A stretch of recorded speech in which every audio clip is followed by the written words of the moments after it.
Powermaxed Racing eSeries rolls into the Cathedral of Speed. The Autodromo Nazionale di Monza in Italy is the venue for rounds 7 and 8, of the Powermaxed Racing eSeries.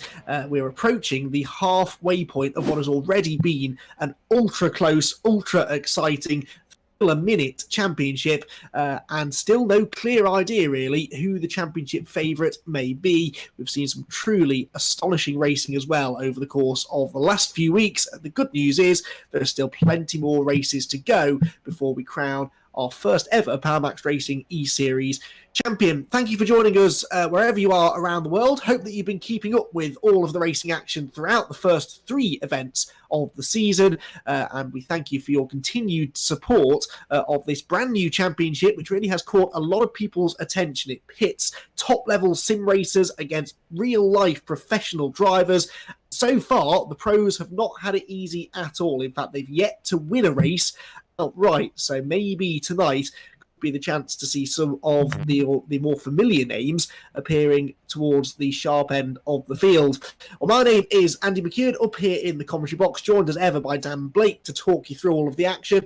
Dan, welcome. Good evening. It's been a thrilling season so far, and after the sort of slipstreaming battles that we enjoyed at Silverstone a week ago, I think that is really a taste of what we've got to come tonight. We're in for another 2 really close contests. Good evening, Andy. Good evening, viewers. Exactly the same thoughts as you, Andy. This track, I think, will have an even more slipstream than what we saw last week at Silverstone National. As you say, Monza, the Cathedral of Speed. There are a lot of straights as well, and even the corners are very fast. You've got a couple of chicanes in there as well, which slow things down. But on the whole, it's probably one of the fastest tracks in terms of average speed, if not the fastest, that we'll visit all season. So the slipstream, I think, will have an even bigger effect than ever, especially in qualifying. Absolutely. That qualifying session coming your way in about 7 minutes time or so before 2 races later on in the evening. Here's a reminder, though, of where we are in the grand scheme of things. This, the 4th of 10 race nights in the Powermaxed Racing eSeries. We already have visited some of Great Britain's best. The Donington Park circuit played host to our opening rounds. We were at Brands Hatch the week after that.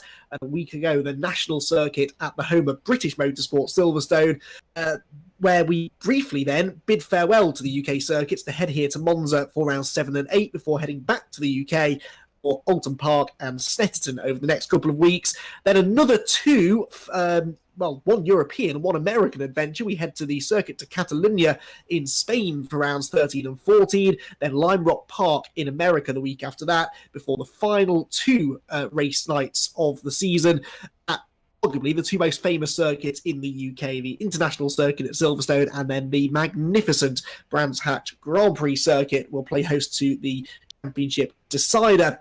The format for the night, there will be a practice session, which the drivers are taking part in now, qualifying of 15 minutes, which will get underway in just over 5 minutes' time, and then 2 20-minute races, the second of which has that top 10 grid reversal. As exciting as the opening races of the night tend to be, those second races, anything, are even better. Last time out, we were, as I said, at Silverstone, and the championship battle that's kind of starting to develop here between Kieran Harris and Nicole Foggy. We were waiting to see whether or not Silverstone might mix things up a bit.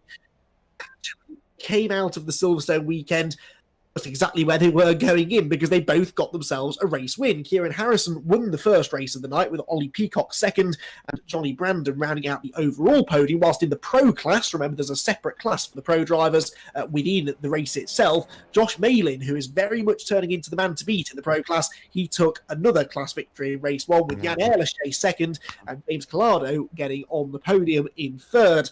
Race number 2, Nicole Foggy fought straight back after Kieran Harrison's race 1 victory. Nicole knew that he had to try and get onto the top step of the podium again in race 2, which he did. Josh Malin was able to get on the overall podium, though, and that was a really incredible result, that from Josh. Second place, I know that meant an awful lot to him. Then Maxime Ramstein in third position overall. Of course, Malin's P2 meant that he won the pro class again. Bobby Thompson was second, and Dave Newsham was in third. 3 different teams represented on the podium. What does that mean then for the championship battle? Well, it really couldn't be an awful lot closer. Kieran Harrison arrives here at Monza on 91 points, just 3 points clear of Nicole Foggy. Those two starting to distance themselves slightly from the early favourite, Matthew Turnbull. But Matthew did not have a brilliant pair of races at Silverstone. He had some contact in race number 1, which knocked him out of the points, or at least the big scoring points, and he will be looking to try and bounce back today if he can.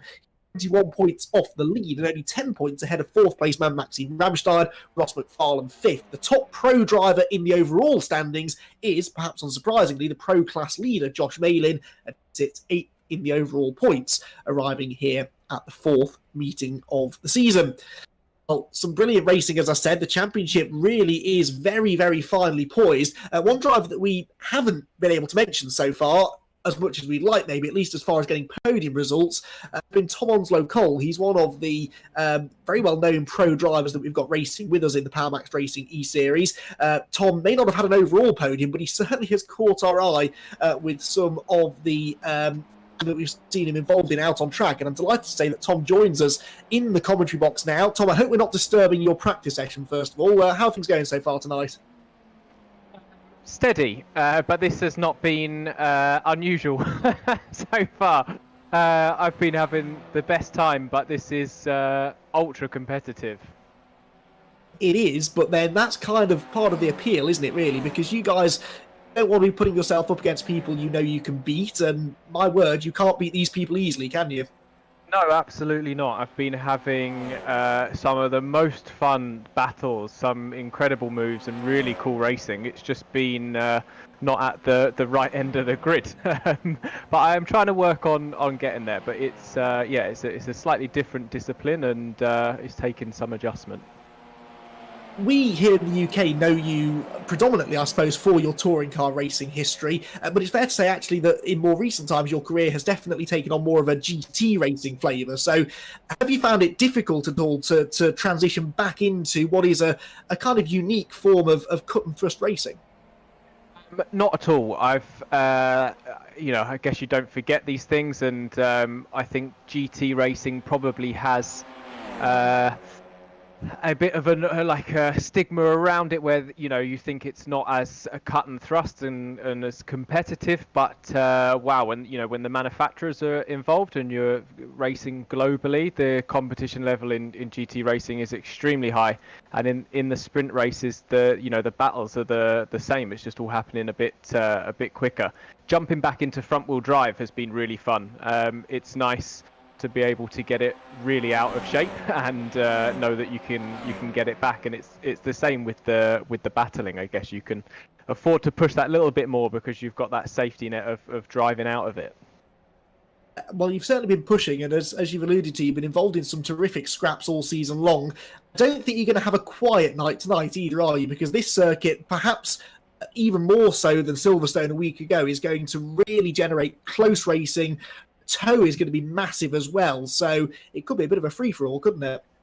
I think tonight is going to be really, really close. I'm just seeing now in the practice session that the toe is worth so much time. So I think even if you do pass somebody, it's going to be very hard to get away with the toe, and I'm sure we're going to end up in large packs scrapping for that position at the front.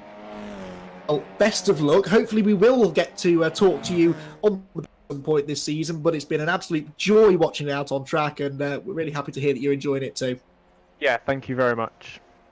There we go then, Tom Onslow-Cole, who will get back to his practice session, which in fact is nearly over now because it is almost time to go qualifying. We're just a couple of seconds away from the practice session being ended.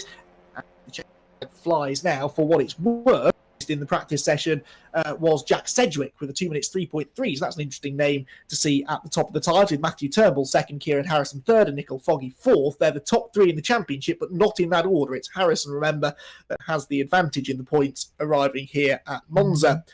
So qualifying then getting underway now, and the drivers have 15 minutes in which to try and set themselves a lap time good enough for the pole position. But it is a long circuit here at Monza, the longest track that we have raced on so far. In fact, I think I'm right in saying the longest circuit possibly that we will race on all season long, 3.6 miles, the full Grand Prix layout here at Monza. So it'll take them a while to get their tyres up to temperature and really start setting the good lap tyres, which Blake gives us a chance to reflect a little bit more on what we've seen so far, because I think first 6 races, this is a good point now to just take a step back and think, like, who are the favourites? What have we learnt so far? And it is definitely those 3 that I've mentioned a couple of times already tonight, isn't it? That have kind of separated themselves at the top of the points, Kieran, Nicole and Matthew. It's still early days in the championship, so what do you think? Is it a 3-horse race already, or is there anyone else that you see lurking, ready to join in the championship battle as we move through the season? It's already starting to widen out quite a bit. The gap between Kieran Harrison in the championship lead and Ross McFarlane, who is 5th in the championship, is already nearly 40 points, but it just takes one of those drivers to have a bad race or get involved in an accident, and someone a bit further down to get a victory, and then that's automatically a big portion of that will come rolling over there. That's a big part of the championship lead, or the sort of gap over the driver gone. So it's just these front drivers need to be doing it consistently, as we said, all season, because if they step up, there's plenty of people hungry to capitalise on the mistakes. One thing I found fascinating, Dan, is looking at the average finishes and the average starting positions for the various drivers, and they have been wide open. We've had 4 different winners from 6 races. We've had lots of different drivers on the podiums. It's remarkable just how equal Kieran Harrison and Nicole Foggy have been. They both have 2 wins. Both have an average starting position of 6th. They both have an average finishing position of 4th. The only thing separating them have been these bonus points. Remember, you get bonus points for fastest lap. You get bonus points for leading a lap in the race as well. And Kieran Harrison has scored 4 bonus points to Nicole's 2. That's where the 3-point advantage essentially comes from. But when you've got 2 drivers that are that inseparable, those take a bit of bad luck for one of them to really allow the other to steal a march. Nicole seems to have mastered the race too. Both of his victories have been in race 2. So on the reverse grid races, it seems that Nicole just has that little bit of an edge over Kieran, but Kieran's always seems to be there or thereabouts. So what happens here at Monza, it's both races. It's interesting to see the dynamic, and if it will continue where Foggy has his better race in race 2, if one of these drivers can get consistent podium finishes in both races, it's going to mean that the other driver has to really up it to another level, and it really will be intriguing to see if they can just up that to a further level and up it to the next gear as such. It's worth pointing out, I think, that whilst they've both had wins and they both had podiums, they don't often seem to get the podiums in the same race as each other. One of them seems to do quite well out of the first race of the night, and then maybe has a bit of a disaster in race number 2. We kind of saw that from Matthew Turnbull, didn't we, last time as well? He had that contact in race 1 when he was in a promising position, and he really will definitely be looking to bring himself back into the equation once more, hopefully with a race win, or maybe even 2, tonight at Monza. Well, following some of the cars as they head out onto their early laps in the session, Jan Ehrlichia there in the purple and white Zerkotech car, the relation of British and World Touring Car Champion Ivan Muller is Jan Ehrlichia. Either a nephew or a cousin. We were debating that before we went on air, but certainly has racing in his blood. And Jan Ehrlichia running reasonably well so far this season. He sits 10th place in the Pro Championship, but when you consider he didn't score any points in the first 2 races at Wellington Park, he's actually done quite well to score pretty nicely out of the last few races. A couple of new names with us as well tonight, aren't there, Dan? And within the Pro category, a couple of names that certainly UK-based touring car fans who are tuning in tonight will be pretty familiar with. Michael Creese making his debut as well. We saw him, he's appeared in the British Touring Car Championship, and he's been very excited to get involved in the Power Match race in the eSeries. So it's great to see that someone of Michael's stature having that sort of enthusiasm, and it sounds like he's been buzzing all week to get involved in this, and we're hoping we'll be able to get a word with him tonight as well, as we see him on screen now in the Adrian Flux car. We're hoping we'll be able to get him on to have an interview. Also, there's been an addition as well, Sean Hollenby, the boss of AMD. We saw him racing the British touring cars in the VW Golf in the early part of, I think, about 2010 times. A sort of about 10, 11 years ago, we saw Sean Hollenby out in the British Touring Car Championship. He's now the team manager of AMD. He's racing. So that's the changes as far as our pro drivers. Do have a change for the sim races as well for year one racing. Chris Daines has retired from sim racing due to personal reasons, and he's going to be replaced in the championship by Ashley Beard. Ashley, a very fast driver. He'll be racing in number 59, so that'll be one to watch out for. As you see here, he's working with his teammate Mark Fletcher. With it being a qualifying session where they're all out together, the slipstream is going to be so important, and having drivers to work with could be the difference between finishing pole or finishing 15th. Yeah, definitely, and those team tactics will come into play, no doubt, over the course of the session. Already, though, we're starting to see some times coming in. Kieran Harrison fastest right now in the session on 2 minutes 0.85, just over a tenth of a second quicker, and Matthew Turnbull and David Baker is in third place, Jason Cooper fourth, and Mark Fletcher fifth. So one of the championship big hitters that hasn't yet set a really good time is Nicole Foggy, who is down in 10th place right now, but I'm sure Nicole will improve very shortly. We're following Kieran Harrison through the Ascari chicane down the back straight towards the Emas Parabolica, the final 180-degree right-hander that brings them onto the pit straight here at Monza. And Kieran Harrison then points leader by just 3 championship points. Every position is going to be crucial from now until the end of the season, really, for Kieran and Nicole and Matthew, as they all try to outfox each other. And there's always the threat that as they race each other, maybe they get a bit preoccupied and forget about some of the drivers that have shown good pace this season, but maybe not on such a consistent level. And those are the drivers looking to try and sneak back into the championship conversation. Matthew Turnbull coming through, and he sets the fastest time now, 2 minutes 0.76, so he pips Kieran Harrison, who did not improve last time around, and so Matthew Turnbull onto the pole position. Desperately unlucky was Matthew at Silverstone last time out. Dan, I think it's fair to say he would have had a much better points haul had it not been for that very unfortunate bit of contact in the first race. Given the fact that he did have that disappointment, he's actually doing quite well to still be in touch with the top 2 in the points. Matthew had some technical difficulties, and we're hoping he's got them solved for tonight. It was a very unfortunate incident when netcode was involved. The card disappeared, and then it appeared just at the wrong time, and the contact happened. There was no fault for that. It was just an unfortunate technical issue, but it has cost Turnbull extremely in terms of the points, and he'll be looking to fight back with vengeance in this one as Nicole Foggy now goes pole at 2 minutes, 0.538. Yeah, that's nearly a quarter of a second quicker than Turnbull. So Nicole Foggy working with a teammate. That's what I wanted to see.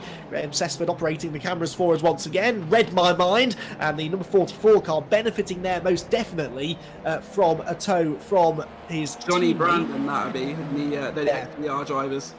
Absolutely. So Johnny, you saw, dragged Nicole down the pit straight and then pulled out of the way. So he's kind of sacrificed his next lap as well so that Nicole could have a clean, fast run onto this lap. Johnny is only 12th at the moment. So this takes some real trust in your teammates, doesn't it? That if you help them now, will reciprocate later on in the session. Because if they don't, then they can well and truly stitch you up. Especially as it's worth noting, this isn't actually a team's championship. It's all about the drivers as well. So they're it's not like some racing championships where there's a mutual benefit for the team. It is purely about the individual drivers. So in that circumstance as well, that trust is sort of even more magnified. Yes, well, it's clearly there because they're working well together, and there are other people trying to get in on the act as well, including Dan Harper there, who's right behind them.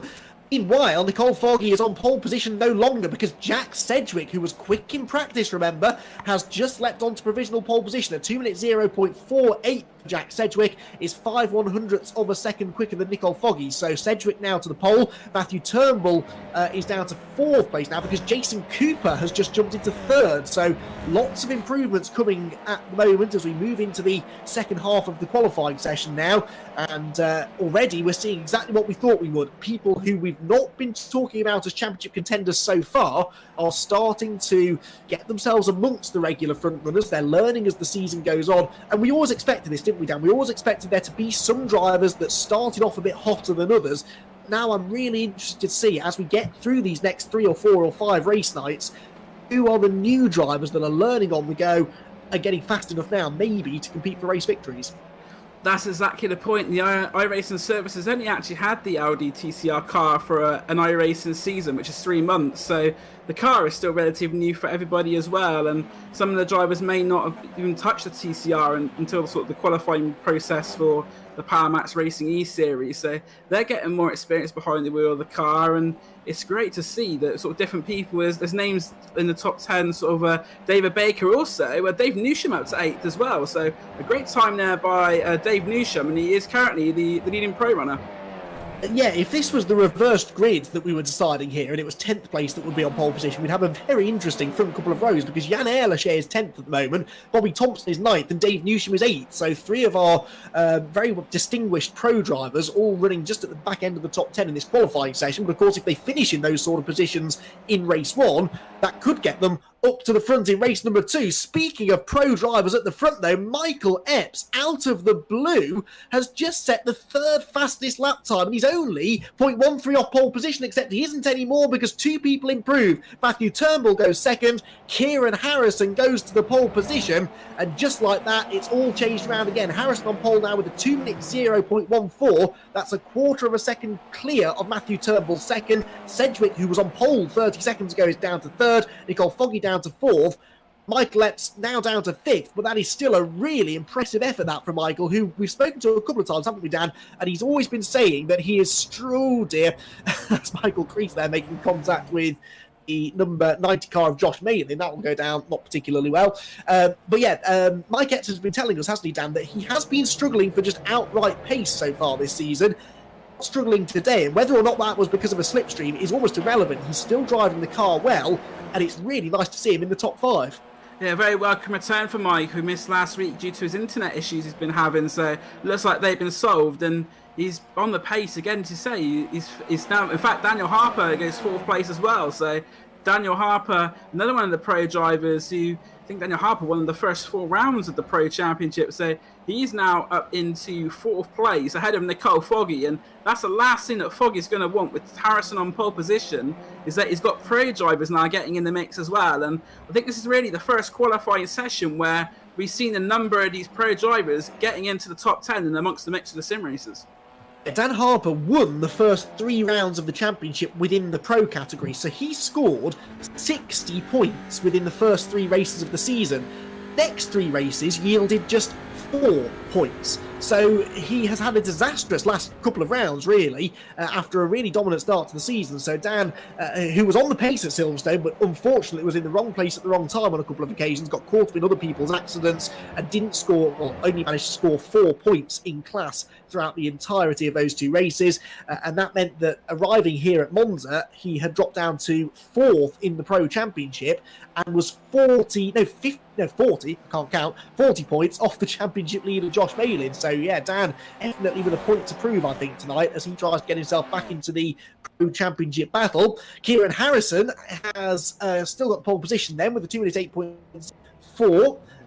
12 100ths clear of Jack Sedgwick, who's back into 2nd now. There's Sedgwick improving again on his previous lap, and now heads for the pit lane. We're into the final couple of minutes of the session. The drivers that feel that they've got the most out of the car now will maybe be calling it a day, but can anybody beat Kieran Harrison? With Jack Sedgwick in the pits now, I guess this falls to people like Turnbull and Harper and Nicole Foggy trying it up there and take the pole away.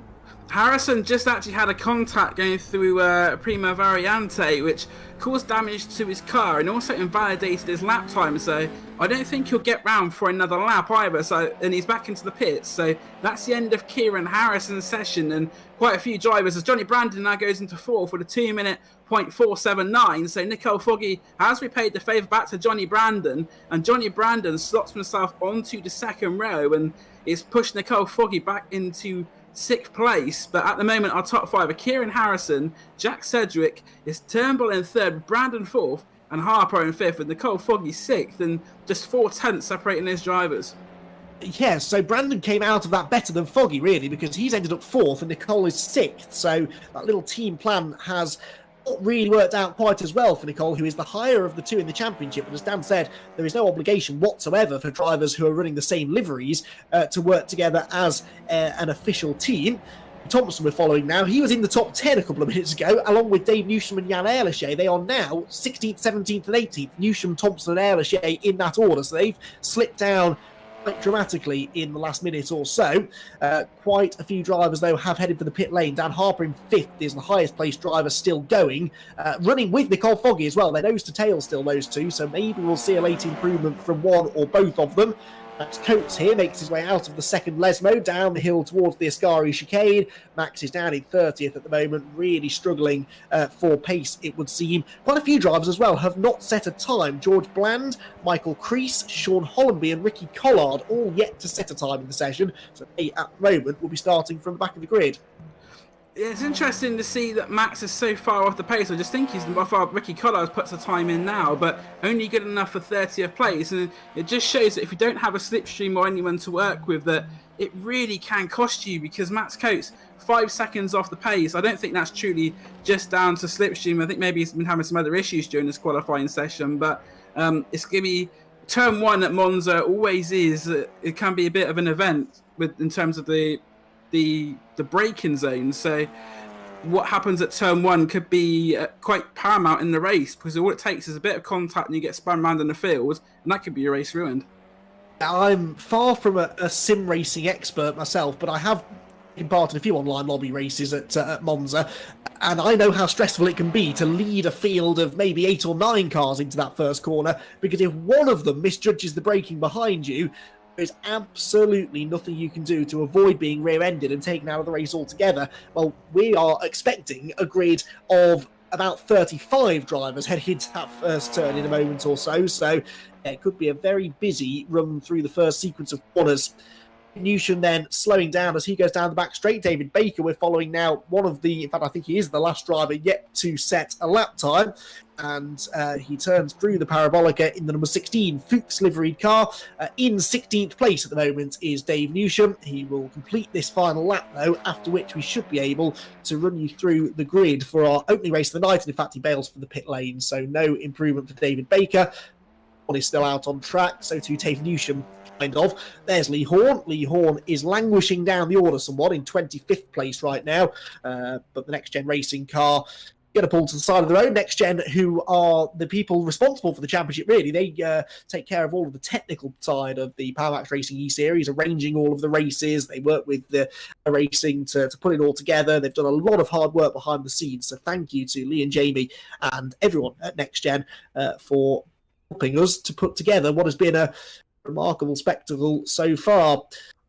Qualifying then is almost over, about 15 seconds left on the clock until we can officially give you the grid, but Kieran Harrison is going to be the man on pole position, and that is just where the championship leader wanted to find himself, especially since he's got 5 cars separating himself and Nicole Foggy, who is only 3 points behind him in the championship.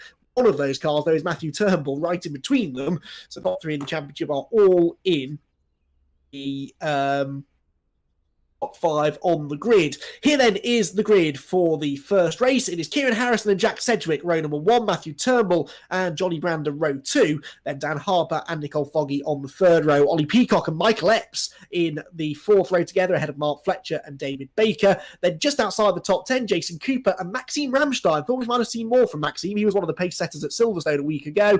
They are just ahead of Jack McIntyre and Lewis Goodway on the 7th row, and Ashley Beard and Dave Newsham on the 8th. The 9 for Bobby Thompson and Jan Ehrlichie, 10th row for Ty Keveth and Lane O'Connor to round out the top 20, and then Tom Onslow Cole, who's right in the thick of the field, right where I'm sure he'd like to be, honestly. He'll enjoy lots of good racing from down in 21st on the grid. You've got Jamie Dory alongside him. Then Chris Knox and Josh Malin, 2 drivers again that I thought would be further towards the sharp end than that. They're just ahead of Lee Horn and Chris Slater. Then Marlon Menden, Freddie Hewitt, Seb Perez and Ricky Collard round out in the top 30. So Collard got a lap in, but it was only good enough for 30th place. Max Coates, Ollie Wayne, Sean Hollenby, Michael Crease and George Bland will round out the field.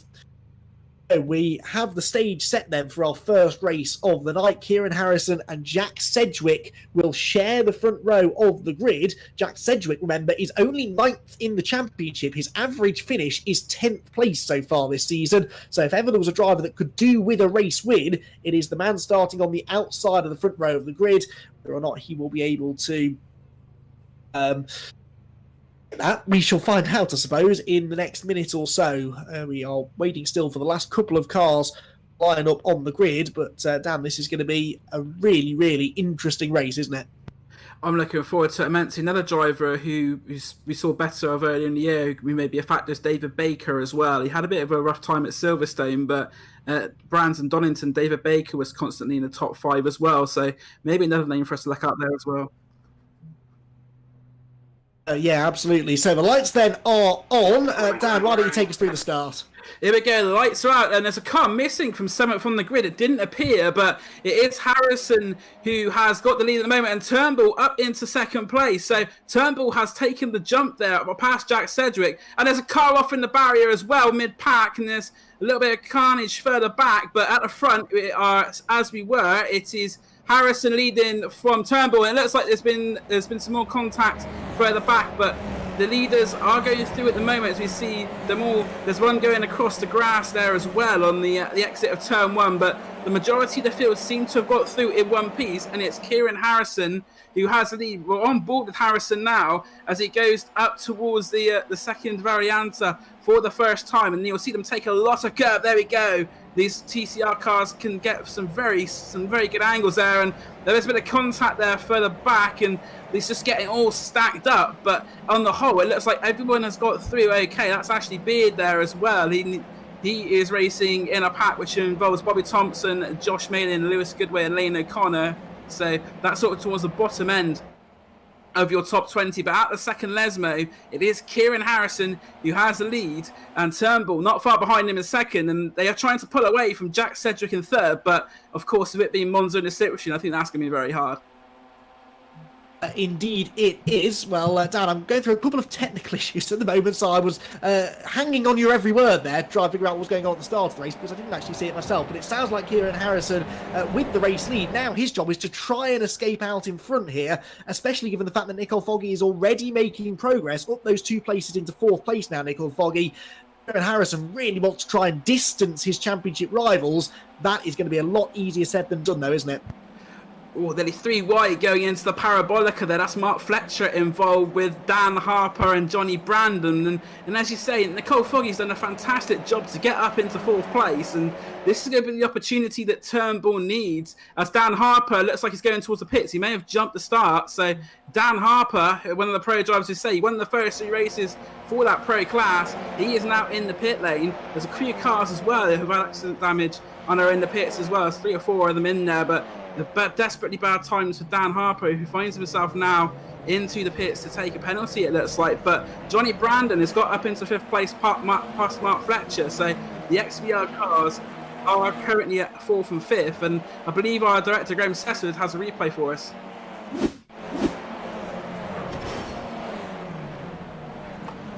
Not able to see the replay, but it's of the accident that we saw further down in the pack, and it involved Lee Horn, that looks like in the number 28 car. So as you say, one of the organisers for Next Gen Racing, they help us with our admin and sort of everything to help us go racing. And it's unfortunately, as we see, Chris Knox as well, who's had a moment, it looks like, in the Triple Eight car as well. So Chris Knox, another one who I've just seen on the screen, who had the issue as well on the first lap. So it's Chris Knox actually went across the track, and Lee Horn is avoiding across the grass. And it looks like they have a Next Gen car involved as well. So the 2 Next Gen cars have actually gone into each other, and that is one of the big adages of motorsport. You do not want to collect your teammate, but in this instance, I think there's nothing they could do. It's sort of things going on all down the field. As we look on board with Seb Perez, who returns after missing Silverstone last week, and straight into the side of Chris Knox. And when you got packs like that, it's unsighted, as in that instance, he just didn't see it in time. And that was a very big accident that we see there. But we're now on board with our race leader, Kieran Harrison, and the top 3 are starting to pull away as they go through the Parabolica for the second time. It's Kieran Harrison, Jack Sedgwick, and Nicole Foggy. Between them, they have pulled nearly a second and a half to the 2 cars chasing behind, who are Johnny Brandon in 4th place, but he's under a lot of pressure from Year 1 Racing's Mark Fletcher. Mark is another driver who is pretty new to the Audi TCR car. He's one who's been learning as it's going along, and he's showing that he's really getting to grips with this car. He's fighting with Johnny Brandon, who is a very established and quick touring car racer and iRacing, as are all of these drivers. Brandon tries to brake a little bit later though, but Fletcher will try and get the cutback, but at the moment it is the XVR car leading the Year 1 car in 4th and 5th. But at the front, the top 3 are starting to pull away, and if Fletcher and Brandon keep battling, they are going to lose touch of those top 3. Yes, which was kind of what we saw at Silverstone, wasn't it? There was an almighty battle for 4th place that really kept the leaders, or allowed the leaders, to pull out a bit of a gap over the rest. Delighted to say I can see what's going on again now, because it sounds like I've been missing some brilliant racing already. Mark Fletcher there diving up the inside for 4th position over the curbs, trying his best to get away from Johnny Brandon right behind him. These two drivers really impressing me here. This is by far the best we've seen from either of them so far. Mark Fletcher and Johnny Brandon are not troubling the top 10 in the points. Fletcher is 14th coming into tonight's racing, and Johnny Brandon is even further back. I can't even see him inside the top 20. So these are two drivers desperately in need of a good result. So too, though, the 3 at the front. And Nicole Foggy with the fastest lap of the race last time around, a 2-minute 1.03. I would say that Nicole's the fastest here because he's not only been able to work his way from 6th on the grid to 3rd, he pulled away from the group behind and he's catching the 2 in front. I know the slipstream plays a part in that, but he looks quicker than anybody else. Nicole Foggy is a very quick driver, and as we see there, side by side for the lead between Jack Sedgwick and Kieran Harrison. Also worth noting, Matthew Turnbull has had an issue which we haven't seen. He's down in 11th place, so the driver third in the championship, who couldn't really afford to lose many more points following the dramas he had at Silverstone, looks like found some drama. He's in 11th place, but this battle for the lead is going to be truly exciting as they get down towards the first corner, because Nicole Foggy does not want to stay behind much longer. He's pulling for the outside, and he thinks he may be able to get past them both.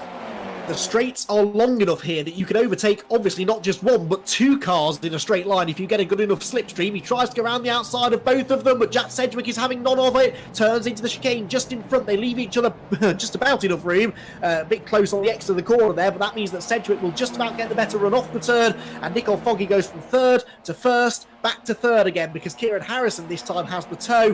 When you get cars side by side like this, Dan, it's actually the car in front of them that can play a part in deciding who goes through. If they give the slipstream to one car and not the other, that can actually have an effect on the overtake happening behind them.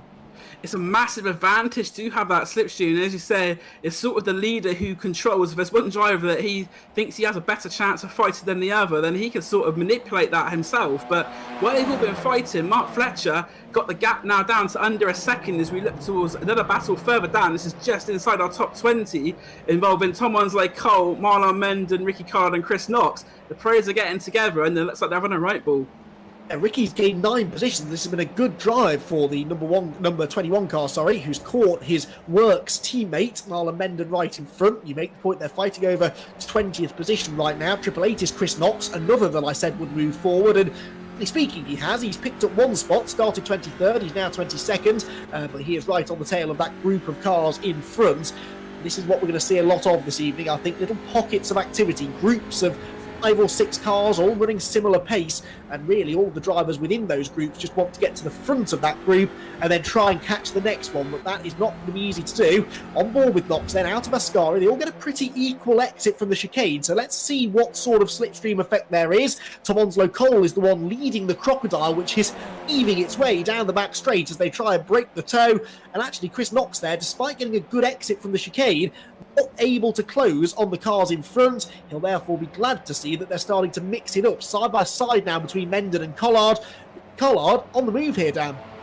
Collard, one on the move, you say, is made up. 9 places, a little bit of a door bang there with Menden, and Chris Knox. I wouldn't be surprised if he doesn't have a bit of damage. You saw him involved in that start line incident. He took quite a hard hit, so it wouldn't surprise me if Chris Knox's car maybe wasn't at its best. But this battle between Onslow Cole, Collard, and Knox and Menden, one of the 2 highlights of the race at the moment is Knox tries to go past Menden on the outside, not quite able to do it, and Menden blocks the cutback on the exit.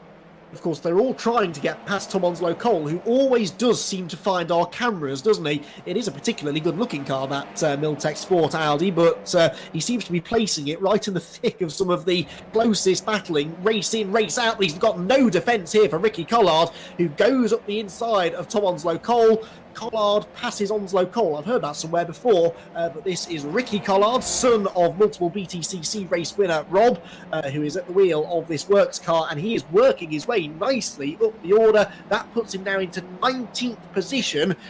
Top 10 would be the target, I guess, to try and get that reverse grid pole position. But Danny's got this big gap now, 4.3 seconds before he catches the next group. I'll be watching his lap times with interest to see if he can do it. But now that he doesn't have a slipstream, is he going to find that actually that car is not quite as quick as it has been when he was in the pack?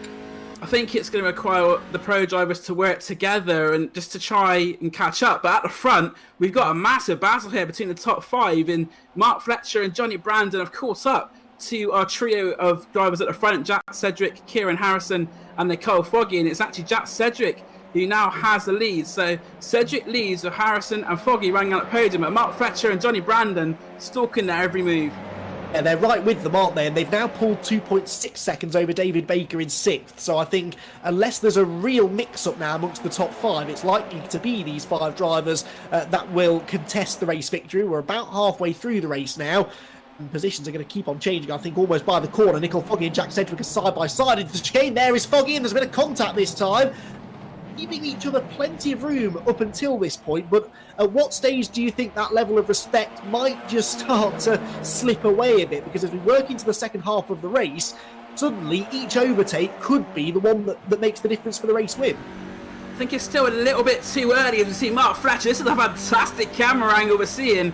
Mark Fletcher having to lift out the throttle there as they go into the secondary variante, and that's going to allow Johnny Brandon down the inside. So very opportunistic move there from Johnny Brandon, and it just shows that at this part of the race you still need to be, you can't be all out attack because you still have got, you're halfway through the race and it's not a time really that you want to be putting yourself in danger. But what they're doing is, as we said earlier, this fighting is allowing the likes of David Baker and Michael Epps to catch up, and if Michael Epps gets a sniff of this, I fancy his chances for at least the podium.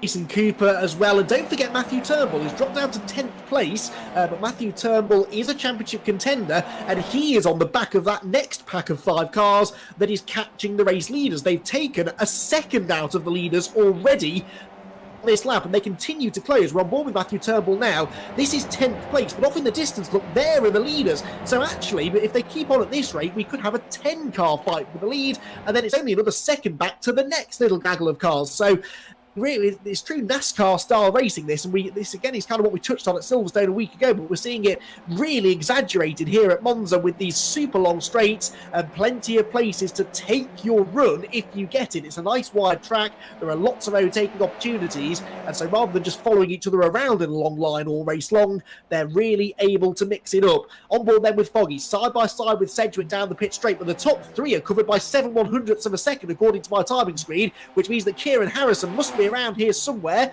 Foggy is on the inside. Oh good, there's a car coming out of the pit lane in front of them. That's just what they wanted to see. Contact. Foggy, Harrison round. Oh, okay, well, oh yes, there we go. He's got around. He's got into the chicane. So sorry, I wasn't seeing that, but around he's gone, and Maxine Ramstein makes contact as well. Oh dear, that was Ramstein and Cooper, I think, making contact. And Ramstein backing through the gravel trap. He bounces back on, but Maxine Ramstein out of the top 10. Here's what happened, Dan.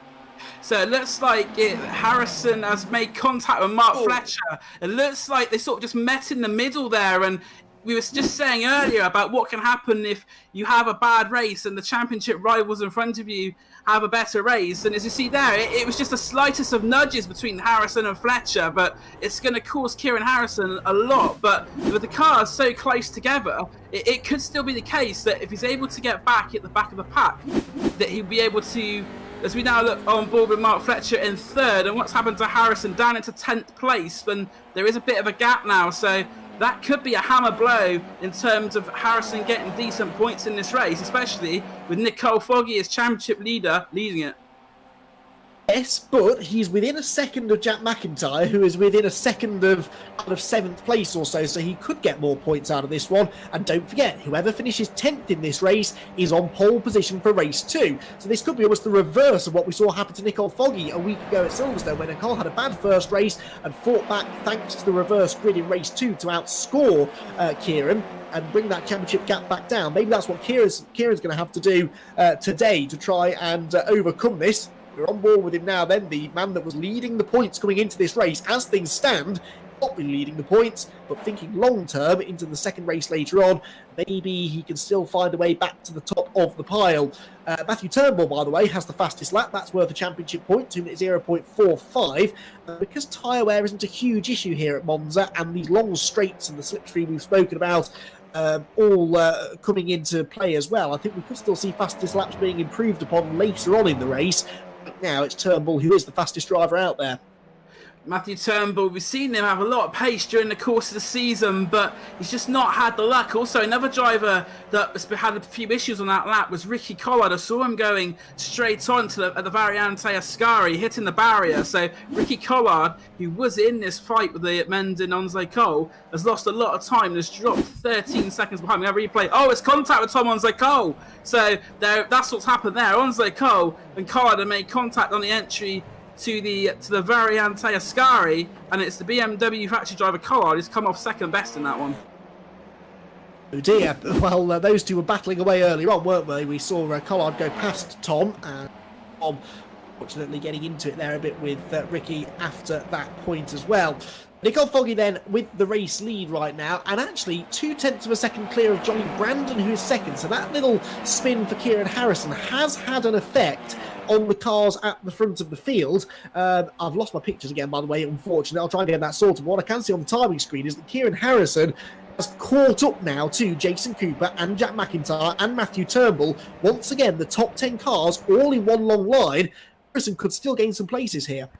But also, he could play a tactical game as well. Does he want the points in this one, or does he want to be near the front for the second race? Because that's sort of the beauty of 10th place, is that you have either option on the table, really. As we now go through the Parabolica, and it's the Cole Foggy, Johnny Brandon now with a little bit of a touch with Mark Fletcher, and that's going to allow Jack Sedgwick to go down the inside as well. So as close as ever for the lead, and the Cole Foggy just starting to stretch his legs, and there's 2 XVR cars, of Foggy and Brandon 1-2, with Year One Racing's Mark Fletcher in third. Then it's Jack Sedgwick in fourth, Dave Baker rounds like your top 5, Michael Epps is in 6th, Turnbull 7th, McIntyre 8th, Cooper 9th, Harrison 10th, Ramstein 11th, like that. And if they keep fighting like this, we could have an 11-car battle for the lead as the 2 XVR teammates go side by side. Mark Fletcher as well, trying to get on the action as well. And he's having a little bit of a nudge there with Johnny Brandon. All fair, it's fair and good racing at the moment. But I think as we get to the later stage of the race, we might have a couple of laps to go. Things may get a little bit more robust. I think that's almost a given, really, given how frenetic the racing has been, and still so many drivers in contention for points. But I think you might be right about Harrison, because having caught the back of this pack, he's not yet really made any inroads on the cars directly in front. So, yeah, Kieran might just be happy to settle for 10th spot. They're heading to the Lesmos now. What a brilliant sight they make. The 2 Joyce Design liveried cars, though, have fought their way to the front here. Foggy leading the way, Johnny Brandon 2nd, Mark Fletcher 3rd, Sedgwick 4th, Baker 5th, Epps 6th, Turnbull 7th, McIntyre 8th, Cooper 9th, and Harrison 10th. And actually, Maxime Ramstein's with them as well. So it's 11 cars battling away here for the top spots, and still real idea what order they'll finish in. In fact, it's likely not to be decided until they come out of that final corner for the final time. And 4 of our top 5 championship runners are in there. The only one that's missing from it is Ross McFarlane. Not sure if McFarlane's even racing tonight. I haven't seen his name, but it's a great battle at the front of the field. We've got 11 cars, and you really can't pick a winner at the moment. But the 2, as you say, Joyce Design XVR cars, Foggy and Brandon right up there. And also a shout out to Mark Sykes as well, who's produced most of the liveries for this championship, as we're seeing on screen now, and really beautiful liveries that have been designed for the championship. Mark Fletcher's gone wide through the Parabolica, and that is going to lose him a lot of time because of how closely and compact this pack is. He's gone from 3rd down to 8th, just like that. Yep, so easy to do when you go for a move and it doesn't work. It can really ground rather than gain it. Following Mark Fletcher now across the start-finish line as they head into the chicane, into the final stage of the race now. Really, this is go time. They've got to try and make their final moves. And Kieran Harrison there is trying now to go around the outside of Jason Cooper. That gets in the inside for the left-hander, the blue and white Ryan number 9 car we're following here, the championship leader, but they're 3 abreast in front of him. Whilst Harrison would like to gain some more ground here, this is also risky business because everybody else is starting to race more and more aggressively here as the intensity ratchets up in the final few laps. The worst thing Harrison could do throw away a race 2 pole position by trying to get an extra 2 or 3 points from race 1. That is a very good point. You see, Maxim Ramstein in 11th place is also currently 4th in the championship, so he needs points just as much as Harrison does, and Ramstein wants to put everything in his power, you can imagine, to try and get that position, and Kieran Harrison is stuck between a rock and a hard place as he makes the move now, though, down the inside of Jack McIntyre. Does he try and go for his high position in race 1, or does he try and go for race 2? But he knows if he gets it wrong, that it could end up with egg on his face. It's a really interesting dynamic for Harrison to be in, and at the moment he's trying to make moves, but at the same time you can tell he's been very tentative about it. He's not making any moves which would be considered high risk. He's happy to just stick him behind now as we're on the final lap, so this is where it all goes down as we come down towards the Parabolica for the final time. And now, can you exit the Parabolica in 2nd or 3rd and get to the line first? That's the next question. Foggy has them side by side behind. That's exactly what he wants to see, because Jack Sedgwick is trying to go around the outside of Johnny Brandon, but Brandon with the tight line gets a good exit. Can he steal a victory here from his teammates? He's going to try it. He pulls to the outside line, side by side. Get the photo finish camera ready. It's going to be close, but it just about is Nicole Foggy, who hangs on at the finish line by 7/100ths of a second. Johnny Brandon 2nd, Jack Sedgwick 3rd, David Baker 4th, Matthew Turnbull gets 5th, some valuable points there after his earlier issues. Michael Epps is 6th, Mark Fletcher 7th, and Kieran Harrison gained 1 more position there at the very final corner, went from 9th to 8th, so he will add to his points tally, but still starts 3rd on the grid for race 2. Jason Cooper is in 9th, rounding out the top 10, Jack McIntyre. All sorts of craziness going on behind there, involving Chris Knox and Freddie Hewitt, as the last few battles now head across the start-finish line. Chris Slater here we're watching in the RAF car. Both the RAF cars, in fact, not that far away from each other as they head across the line, with Slater in 24th place. Jamie Dory back there in 26th as well, yet to cross the line. Dan Harper is 25th. He must have been delayed at the start of the race, and it's been another race in which he will not score very many points at all, and so he falls further away in the overall championship, further away in the Pro Championship. In the Pro Championship, though, how did Josh Malin get on? Josh Malin ended up in 15th place overall, but there were quite a few pro drivers ahead of him. Looking at people like Mike Epps in 6th, we've got Bobby Thompson 12th, Dave Newsham 14th. So Malin will not be winning the pro class this time around, and so we see the overall championship start to twist and turn a little bit, but also that Pro Championship, it looked as though maybe Malin was becoming the dominant force. Not quite the case tonight. But with Michael Epps having missed last week at Silverstone, it could have been a worse scenario for Josh Malin, because although Epps is a fast driver, as we all know, he has missed rounds, so that puts him a few more points behind. As you see, Bobby Thompson and Dave Newsham are starting to steadily gain points as Sean Hollenby crosses the line in his Power Max Racing eSeries debut in 27th place. That car has seen better days, but Sean Hollenby getting to the flag, which is the main thing. Yep, he got to the end, and he will be looking to join in the fun again in race 2 a little bit later on. Let's take a look then at the results. It is Nicole Foggy who gets a 3rd victory of the season to take championship lead. That is not what we predicted after qualifying, I think it's fair to say. Johnny Brandon 2nd, Jack Sedgwick in 3rd, then David Baker 4th, and Matthew Turnbull will round out the top 5 finishers. And it's Mike Epps in 6th, Mark Fletcher 7th, 8th for Kieran Harrison, 9th Jason Cooper, and 10th for Jack McIntyre. The top 10 drivers covered by 3.6 seconds at the flag, but the top 5 were covered by less than a second. What a brilliant finish it was. 11th, Maxime Ramstein. 12th was Bobby Thompson. Then Lane O'Connor, Dave Newsham, and Josh Malin will round out the top 15. Then it's Ty Keveth, Ashley Beard, Lewis Goodway, Tom Onslow Cole, and Chris Knox getting themselves top 20 finishes. Freddie Hewitt, Marlon Mendon, Ricky Collard gained 7 spots there to 23rd, whilst Chris Slater is 24th, and Dan Harper, one of the big losers, started in 5th, finishes in 25th. Then it's Jamie Dory, Sean Hollenby, Lee Horn, Ollie Peacock, and Ollie Wayne.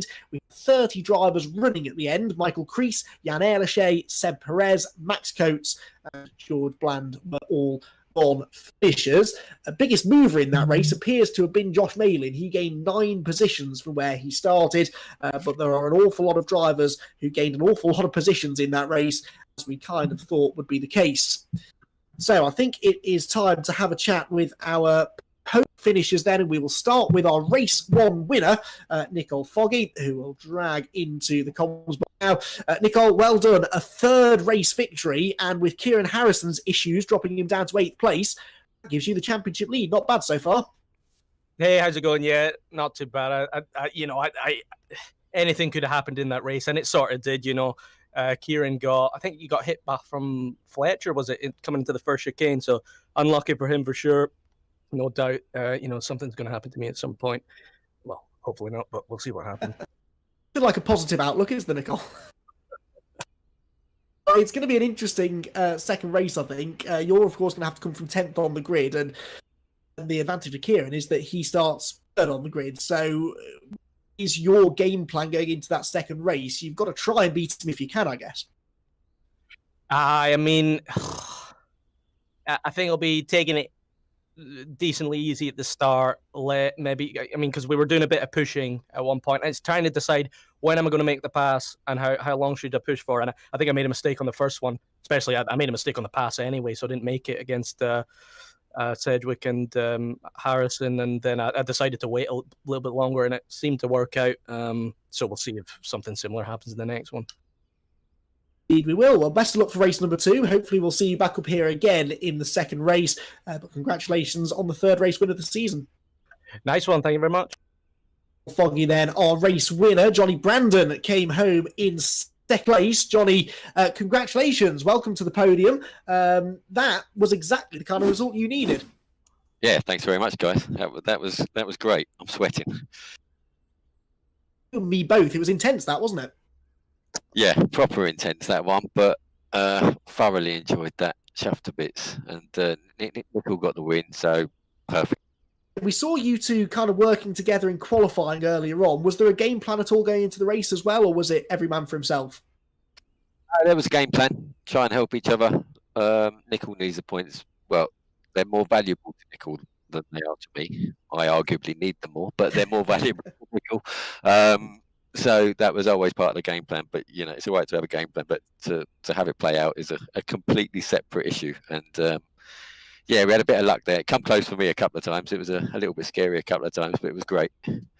So hard, isn't it, to be attacking and defending, and then to throw in this extra pressure of trying to help out your sort of teammate. No wonder you're sweating at the end of that race, because you really don't get a break, do you? No, you're even when you're on the straight, you're constantly watching your mirrors, thinking what's going to happen at the next corner. Where's the best place to put the car? Where should I be? Where shouldn't I be? What are they going to do? Yeah, it's non-stop, but that's why we love it. It was fun. Great entertainment, I can tell you. Well done on the podium, Johnny. Best of luck for race 2. Thanks very much, guys. Take care. There we go then. That is Johnny Brandon's 2nd place finish. And now Jack Sedgwick, I thought, was rating for an interview, but he might have disappeared, it seems. So Jack Sedgwick, who finished 3rd in the race, but maybe we'll chat to a little bit later on. But now it is that time of the night where we have to change servers, change to the next session, because race number 2 is not that far away. The top 10 reversed grid will see Jack McIntyre and Jason Cooper share the front row of the grid, with a few interesting names down up towards the front as well. Kieran Harrison really needs some points if he can. So what we'll do, we will take a very, very short break, I think, and then we will be back with a few more special guests who are ready and waiting to come and have a chat with us, including a name that the BTCC fans amongst you, I'm sure, will be very familiar with. So don't go anywhere. Plenty more racing from the Power Max Racing eSeries here at the Cathedral of Speed, the Monza circuit in Italy, your way.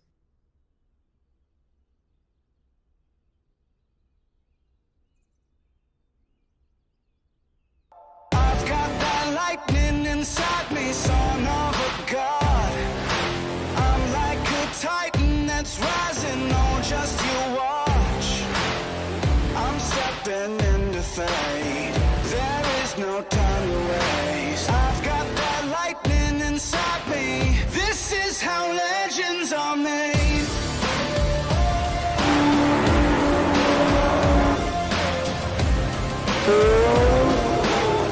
This is how legends are made.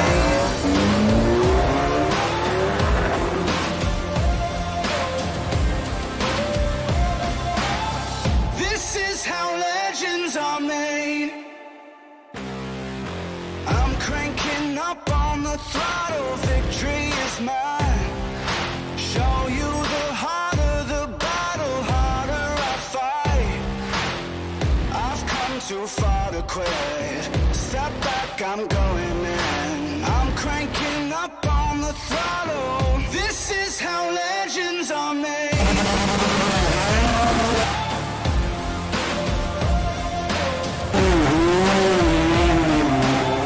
This is how legends are made.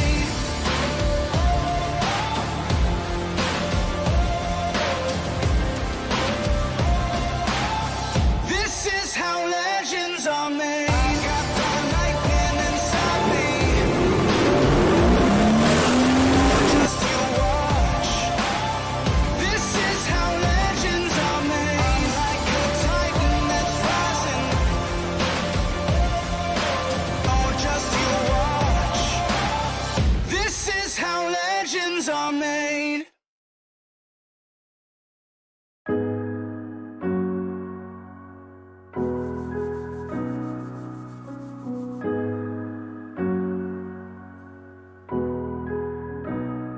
Welcome to the PMR workshops here in Warwickshire, home of Sterling Insurance with PowerMax Racing. The guys right now, as you can see behind us, are just finishing off all the mechanical build of the cars, so they'll be ready later this afternoon. There's 10 of us that work on the cars full time, which rises to about 30 over a race weekend. What a lot of people don't realise is that motorsport is a lifestyle, it's not a 9 to 5 job. We don't come in at 8 o'clock in the morning and go home at 5 o'clock at night. A lot of the time we're here till midnight making sure those cars are ready, and if on a Wednesday night when the cars need to be built, if they're not ready, if we have to stay here till 4 o'clock in the morning, we'll be here till 4 o'clock in the morning.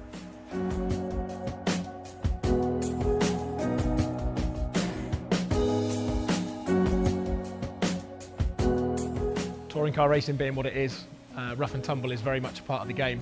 So for every race weekend, we have to make sure we've got enough spare parts to make sure the cars look spot on every time they go out on the track. We take a spare set of doors for each car, 2 spare front ends for each car, including the bonnet, a spare set of skirts, spare rear bumper and spare rear arches, just to make sure that everything's as good as it can be.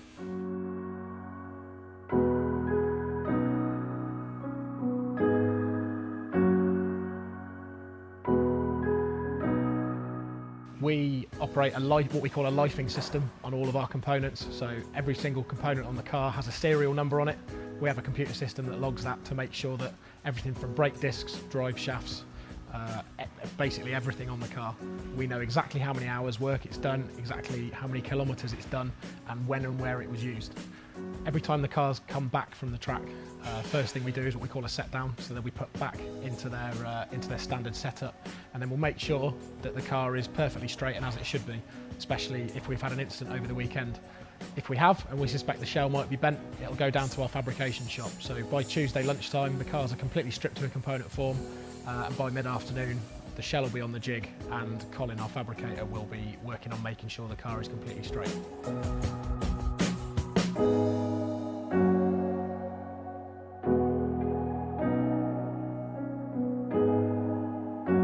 One of the most important tools in our arsenal is our damper dyno. This basically means we can put our dampers, which are all controlled, so every car on the grid has got exactly the same Penske dampers on it. We can basically strip the dampers and change the characteristics of them. So before each race round, Martin, team manager and chief engineer, will spend 3 or 4 days in the damper room, basically stripping those dampers, assessing them and working out the best setup for each weekend. One thing that might surprise even the super hard fans out there are the amount of tyres we use over a race weekend. So quite simply, we use 40 tyres over the space of a race weekend between the 2 cars, plus any wets that we might use. That consists of 24 brand new tyres from Dunlop and 16 what we call carryovers, so they will be basically the best that we've got from the previous round, and they'll mostly be used for free practice sessions and checking setup and things like that. Every race weekend, the guys during FP1 and FP2, you'll see them go out, they'll do maybe 1 lap and then come back in, doing what we call a scrub on all the tyres, just taking the top layer off it, and then a lot of you will see the guys in the pits basically scraping the top layer off the tyres with a heat gun. Those heat guns are at 650 degrees and will literally take all what we call pickup, which is the rubber off the track, off the top of that tyre to get back to the base layer underneath. We tend to do that about 2 or 3 times on each tyre, depending on how much use they've had.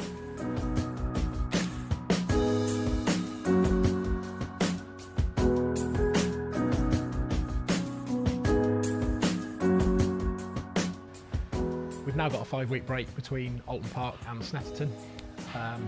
None of us really get a break during that time.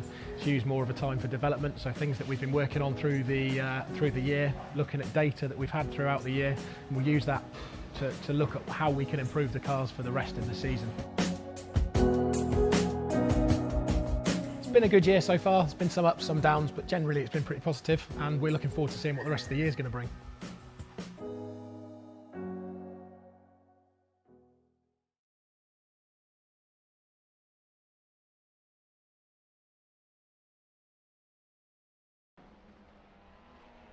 Welcome back, everybody. Round number 8 of the Power Max Racing E-Series is coming your way in just a few minutes' time. The first race was a typical Monza slipstreaming thriller, and I don't see any reason why race 2 will be any different, because this top 10 grid reversal, which will jumble the order up a little bit, well, it does really, is it takes the 10 drivers that were fighting for the win in race 1 and starts them the other way round, but they were all in the fight for the victory, and they're all clearly capable of running a similar pace, so we should be in for a near mirror image, I think, what happened in race 1, where the big story was that Nicole Foggy, second place in the championship, took the race victory to move into the championship lead, whilst the erstwhile championship leader, Kieran Harrison, had a spin at turn number 1 late in the going, spun down to 10th place. He recovered to 8th, but has clearly been outscored by his championship rivals, Nicole Foggy and rest of the front runners in the championship, Matthew Turnbull being the other big one who was third in the points. So it's really turned the championship on its head, and that's just what we wanted, because we're approaching the halfway mark of the season. The more unpredictability we can have, the better, as far as we're concerned. Also, the more distinguished professional drivers we can have racing with us, the better. And there are a couple of new drivers making their Power Max Racing E-Series debuts here tonight. One of them is joining us now in the comments and is the one, the only, Creasy, Michael Crease, star of the British Touring Car Championship. How are you enjoying your first taste of the Power Max Racing E-Series?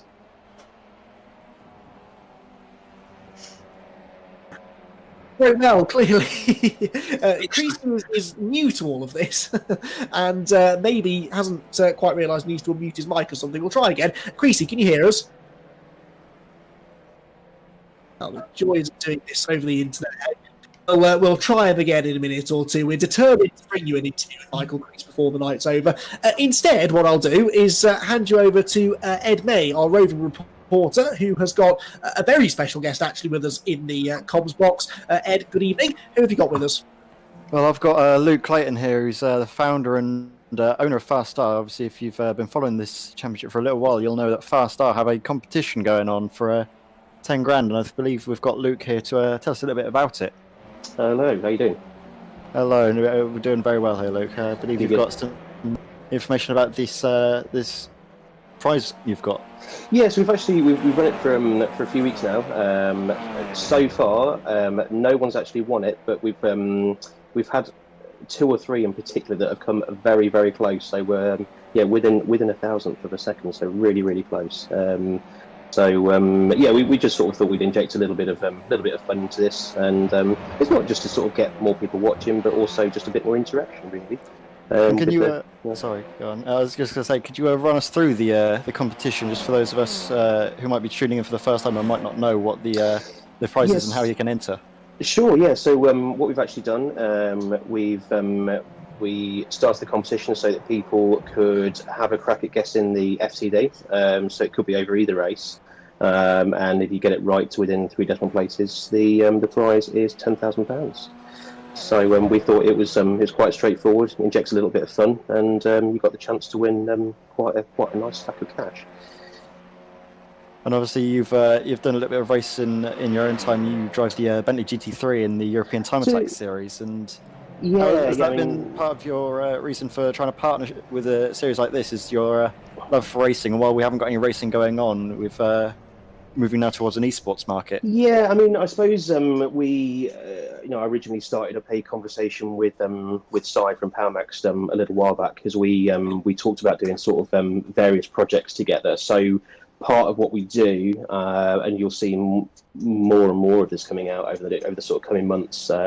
We're really trying to create like a central sort of motorsport hub, like a really, really useful resource. So we'll have like a lot of we'll do like a lot of technical videos. We're doing a lot of industry talk. We're doing a lot of career stuff as well. So different careers within motorsport. Just sort of explaining various routes into the sport itself. And part of that was actually doing some work with PowerMax, partly on the technical side, but also a bit of an insight into touring cars, because it is great to see them flying around the track, and watching the action is absolutely phenomenal. But there are a lot of unsung heroes in racing, and we really want to show people what goes on behind the scenes. All the hard work that goes into running these phenomenal cars. Yeah, definitely. It's very good to have you on board with Fast R, but we're going to have to come away from you now, Luke. It's been very, very good to talk to you because I believe practice is over and the cars are starting to line up on the grid. Cool. Yeah, thanks, guys. So here is how they line up then for our reversed grid race here at Monza. Top 10 reversal, remember, based on the result from race 1. So it's Jack McIntyre on pole with Jason Cooper alongside. Then Kieran Harrison one to watch for from 5th with Matthew Turnbull 6th, then David Baker and Jack Sedgwick with our top 2 from race 1, Johnny Brandon and Nicole Foggy, starting 9th and 10th respectively. And then it's Maxime Ramstein, Bobby Thompson, Lane O'Connor, Dave Newsham, Josh Malin and the rest filing in behind. Keep an eye on some of the quick drivers towards the back of the field, as well as our championship battle that is continuing to twist and turn race by race.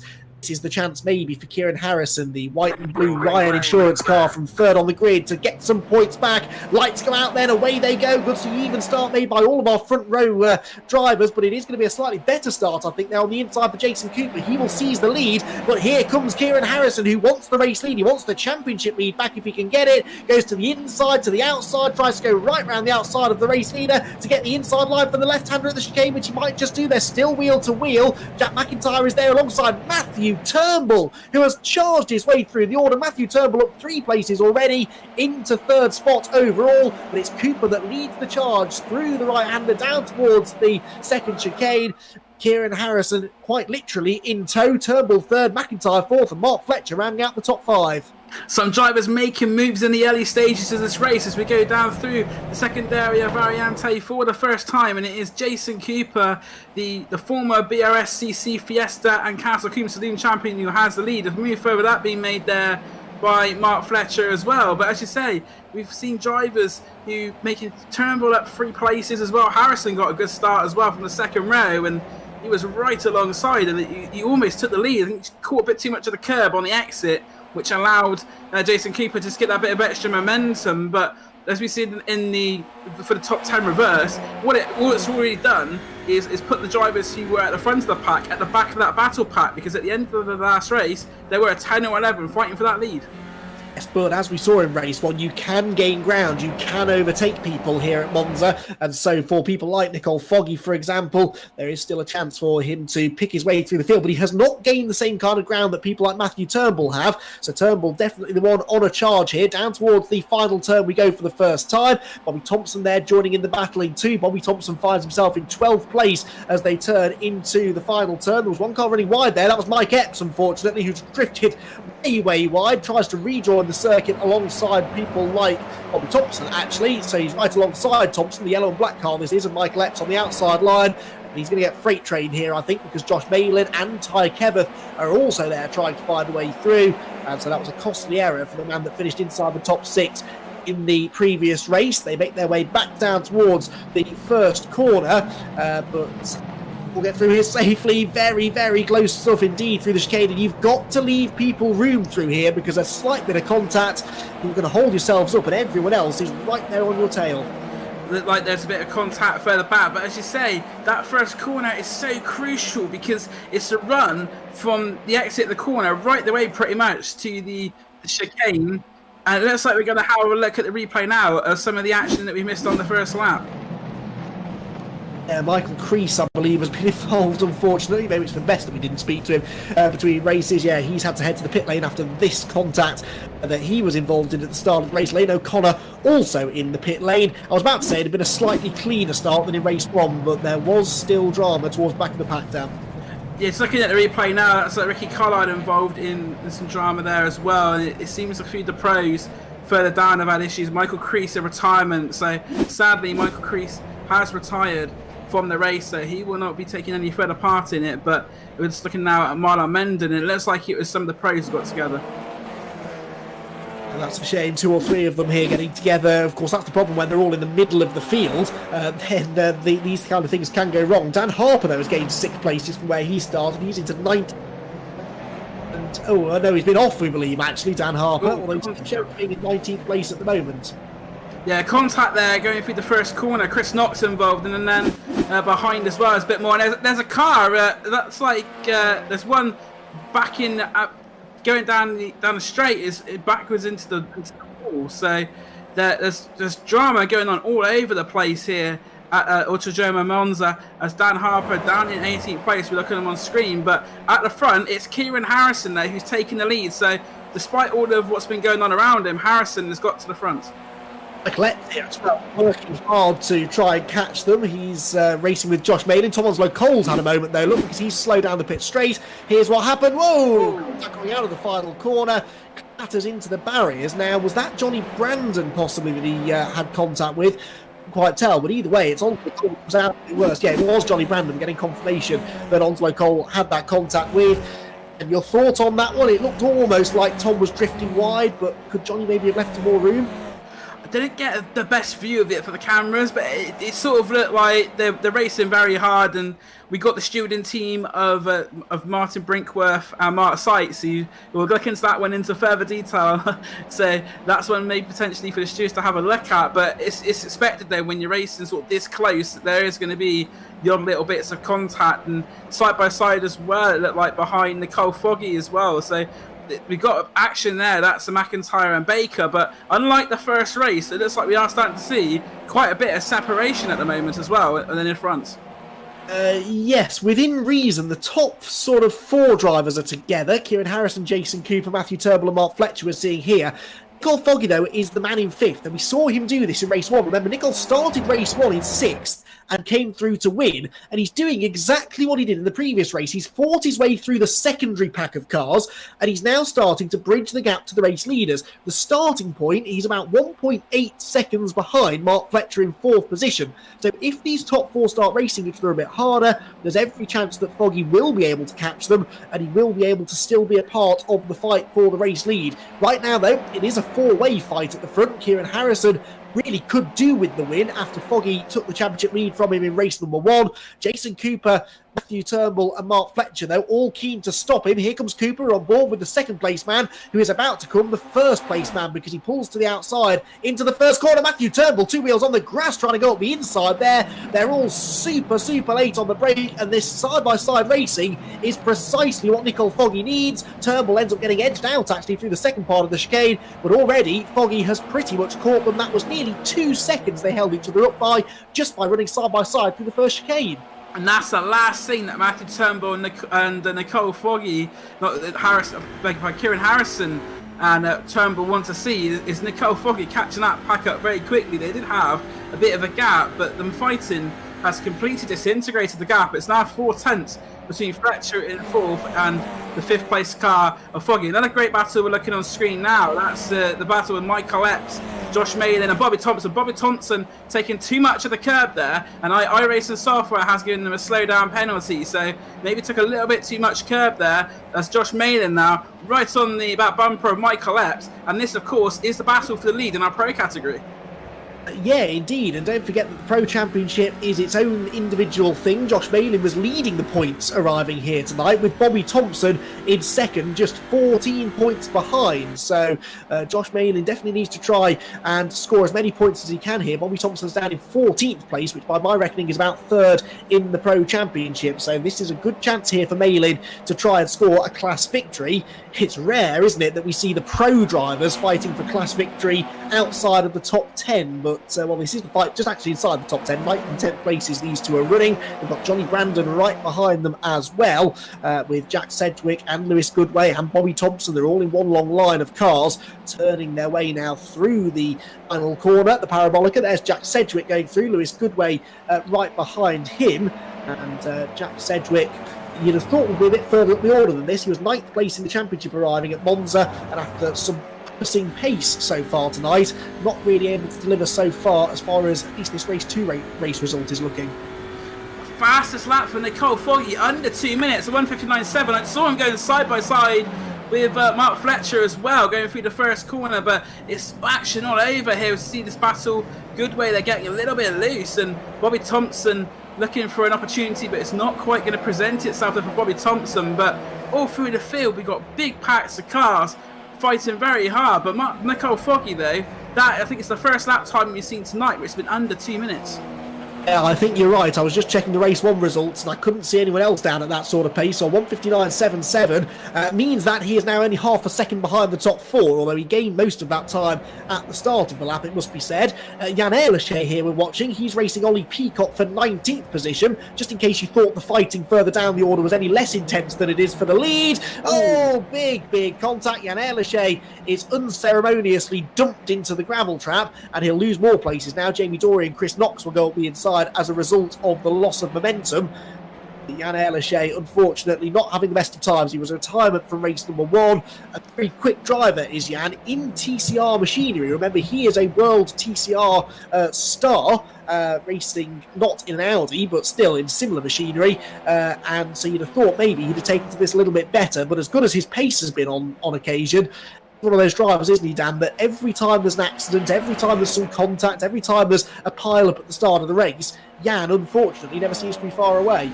It's like his Audi's the magnet, but as you say, he's a world TCR driver, multiple race winner. He'll be used to the elbows out racing, and it's just how to sort of adapt to it. And another good move there, that's Max Coates on Slater. So Max Coates makes a position up, and there's also been Ehrlichey, we've just given him the commentator's curse, I think, on that one. And Chris Knox. So Chris Knox, very battered Audi, and it's contact with Ehrlichey. It looks like on the exit of Ariante Scott, Chris Knox took a lot of curb, and Ehrlichey was the innocent victim, you've got to say, in that one for the second part of the collision. It sort of happened through the mid to exit of the corner. Yeah, they made contact going through the right-hander at Ascari, and then that put Knox over the curb for the final left-hander, and that just launched the car skywards and right into the path of Ehrlichey again, who really couldn't avoid him. So it was unfortunate to see what had been a good battle turn sour for them. Watching David Baker now, though, coming through. He's in 6th position. He's 3, nearly 4 seconds actually behind the top 5, but he's got his hands rather full with Maxime Ramstein, Jack McIntyre, Michael Epps, Jack Sedgwick, Josh Malin, Lewis Goodway. I could read right the way down the list. Basically 6th to 14th places here, all nose to tail, and David Baker's struggling at the moment to get away. We've got a replay as well of an incident involving Max Coates. It looks like it going through the first corner. Max Coates loses it himself and then gets collected by the Slater. It looks like the driver involved there as well. So Slater and Coates having to come in together, and Jan Ehrlichey, it looks like in the background there as well, just come out of one incident and has a second one. We're just looking on board now with Slater going through the first corner. Oh, there was a tap there. I didn't see that on initial viewing, but Chris Slater gone into the back there, Max Coates there, and that could potentially be a penalty for Chris Slater.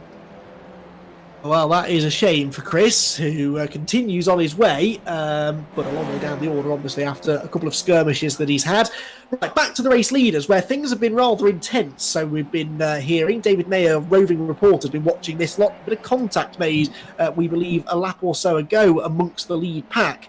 Going into the first chicane, Turnbull, Fletcher and Foggy coming together, and that has allowed Kieran Harrison and Jason Cooper to pull away now, look, by just over a second. So Jason Cooper and Kieran Harrison might just be working together here to get away from these three, and if these three have any sense, Dan, surely they'll be doing the same. But of course, I should have known, they're not. They're side by side into the chicane. It looks like it's every man for themselves as Nicole Foggy launches up the inside of Mark Fletcher. That was always going to end in contact. Ooh. Oh dear, and Fletcher exits stage right now. That could be significant, because although Nicole Foggy has continued without damage or delay, any time you have contact, particularly at the pointy end of the field, it will always generate a discussion after the race, and one thing Foggy can't afford is a post-race penalty. that could be a crucial moment in the championship. We saw Nicole Foggy take the win. It was just getting a bit impatient, I think. He saw in front of him Harrison and Cooper, and it was a very sort of late move down the inside of Mark Fletcher, and there's not really much Fletcher could do about there. There was contact, and it just tapped him at the point there where the car went round, and very unlucky there for Mark Fletcher. But Nicole Foggy is probably one of the worst things that could have happened to him in the race. He's been involved in contact. He's not lost positions on the road, but as you say, the clerks of the course could have something to say after the race of that one if it's been looked at. But we'll find out probably more about that going into next week's meeting. Of course, there isn't live stewarding as far as I'm aware in this championship in the Powermax Racing eSeries, so any stewarding I think does get carried over into the next week. Yes, indeed. So Bobby Thompson here coming through the chicane. He is into 9th place now, so he's worked his way into the top 10. The biggest movers, though, Dan Harper and Lee Horn. Lee Horn's having a great race. He's in 14th position. Dan Harper just ahead of him in 13th. They've gained 12 or 13 places each. Bobby Thompson here is trying to fend off Johnny Brandon and trying to find a way ahead of Josh Malin still, but they're staying single file for the time being. The leaders, well, it's once again a three-way fight for the lead now. Matthew Turnbull has reeled in Kieran Harrison and Jason Cooper, and in fact sets the fastest lap, a 1:59.75 for Turnbull in 3rd position. Matthew Turnbull on a tear. There he is. Look, he's right with the leaders. So that little bit of contact that he had with Foggy earlier on and that delayed him through the chicane, fought back nicely from that, and so he now is back with the leading two, and crucially they're over 2 seconds now clear of Foggy and Ramstein behind, and I don't think there's enough time now. As quick as Foggy has been today, I don't think he's going to have time to catch these top 3 unless they start mixing it up again, which they more than likely will at some point. That's always the element you got to add to this. Will they? There's of course, even though Jason Cooper's not high up in the championship, he'll want the race win in the Powermax Racing eSeries, a very prestigious championship we have here. So for someone like Jason Cooper, who maybe not at the top of the championship, to get a win will mean just as much as for Jason Cooper just to sort of say, I'm here, I can drive. So Jason Cooper's ability obviously never really questioned. As you say, in real life, he's been very quick and is a double champion. He's won both the BRS Fiesta. As we now see that Bobby Thompson has gone past Josh Malin. Michael Epps has dropped down a long way as well. So that pro battle we were looking at changed completely. And it's Bobby Thompson who now has the lead from Josh Malin. And Michael Epps, although he's dropped down to 16th place overall, he still looks like to be 3rd in that class. And they're fighting here for 8th position right now. Thompson is 8th, Malin is 9th, Johnny Brandon 10th. If I cast my mind back a couple of weeks to Donington Park, the season opener, we were struggling to find any of the pro drivers that were even troubling the top 10, with the one exception being Dan Harper. All of the other pro drivers, definitely people like Thompson and Malin, were well outside the top 10, so they've really improved their pace. You know, I know we're calling them the pro drivers, but as far as sim racing goes, they're rookies. A lot of these drivers have not competed at this level sim racing. Some of them hadn't even tried sim racing until 2 or 3 weeks ago. So this level of improvement is exactly what we hope to see from them, and it's now starting to show as they're fighting more and more regularly within the top 10, and of course they've got their own championship battle to worry about as well. So we finally are getting to see a little bit more from some of our more well-known drivers in the championship. As we just saw, bump drafting each other down the pit straight, a 3-way bump draft, so they're definitely working together for the time being, which gives us another chance to check in some of the battles further back. There's Freddie Hewitt, the youngster in the Fast R car, and once again we thank Fast R for their partnership with the Powermax Racing eSeries and that fantastic £10,000 prize that they're giving away. If you can guess the fastest race lap of the day to the nearest thousandth of a second, you will be entered, or you will win £1,000, and Freddie carrying the Fast R livery for us today, and he is running in that car at the moment, some way down the order, 19th place, racing Jamie Dory there for a spot just within the top 20. Chris Knox here, he had that spin earlier on, and that dropped him outside of the top 20. A lot of drivers outside the top 20 that you wouldn't expect to see down there. Tom Onslow Cole 21st after his spin. Dave Newsham dropped 10 places from 14th on the grid to 24th where he is at the moment. Actually, generally speaking, Dan, slightly less argy-bargy in this race, and it is now settling down into some quite nice battles up and down the order. looked like a moment there for Chris Slater. We saw him get a wheel on the grass. I think he just about saved it. But as you say, these drivers, even though they're sort of down in sort of 23rd, 24th place, they are really pushing. And as you say, a lot of these drivers wouldn't have done sim racing before, certainly not to this level. And the level of competitiveness in this field is massive. It's not the sort of thing that you can just pick up and play as such. This is, obviously, iRacing, the simulator itself is high-end stuff. And just to be at the level that the drivers are, as you say, the pro drivers are getting there week on week. And it's fantastic to see as we see Mark Fletcher following the contact they have in Nicole Foggy in 17th place out of the points. And now under pressure from Ollie Peacock. And Ollie's a driver who we saw on the podium last time out. So for Ollie Peacock, compared to last week, it's a very quiet meeting for him so far. Yeah, which is interesting, isn't it, really? Because this is a similar track in a way to Silverstone, but that's just the look of the draw sometimes. Once you get bogged down in the midfield, it's hard to get out of there. Here's a good battle. Ashley Beard there defending... Ooh, there was a big crash somewhere in the background there. I'm not entirely sure who that was. Ashley Beard, though, defending nicely. Oh, there it is. Dan Harper was involved. And is that Bobby Thompson, possibly? Let's see, Dan. What can you see? Looks like there was a slow... Oh, what's happened there? It looks like Bobby Thompson went across the first chicane. He was serving a slowdown, potentially. And he's been ploughed into the back of. And Bobby Thompson, he was doing very well in the pro section of the race. Yeah, it was a tricky situation, that one there. And Bobby Thompson, as we see now, he had a bit of contact, which sent him across the grass in the first place. So Bobby's had the contact. He's had to take the iRacing and slow down. And it's sort of rabbit in the headlights a little bit. It looks like he wasn't sure where to go to serve the slowdown, and he was much slower than the cars around him, and they've gone into the back of him. But it looks like, Andy, that Jason Cooper is now taking the lead. So Cooper has overtaken Kieran Harrison for the lead, and they're going down towards the parabolica for what will be the final time with just over 10 seconds on the clock.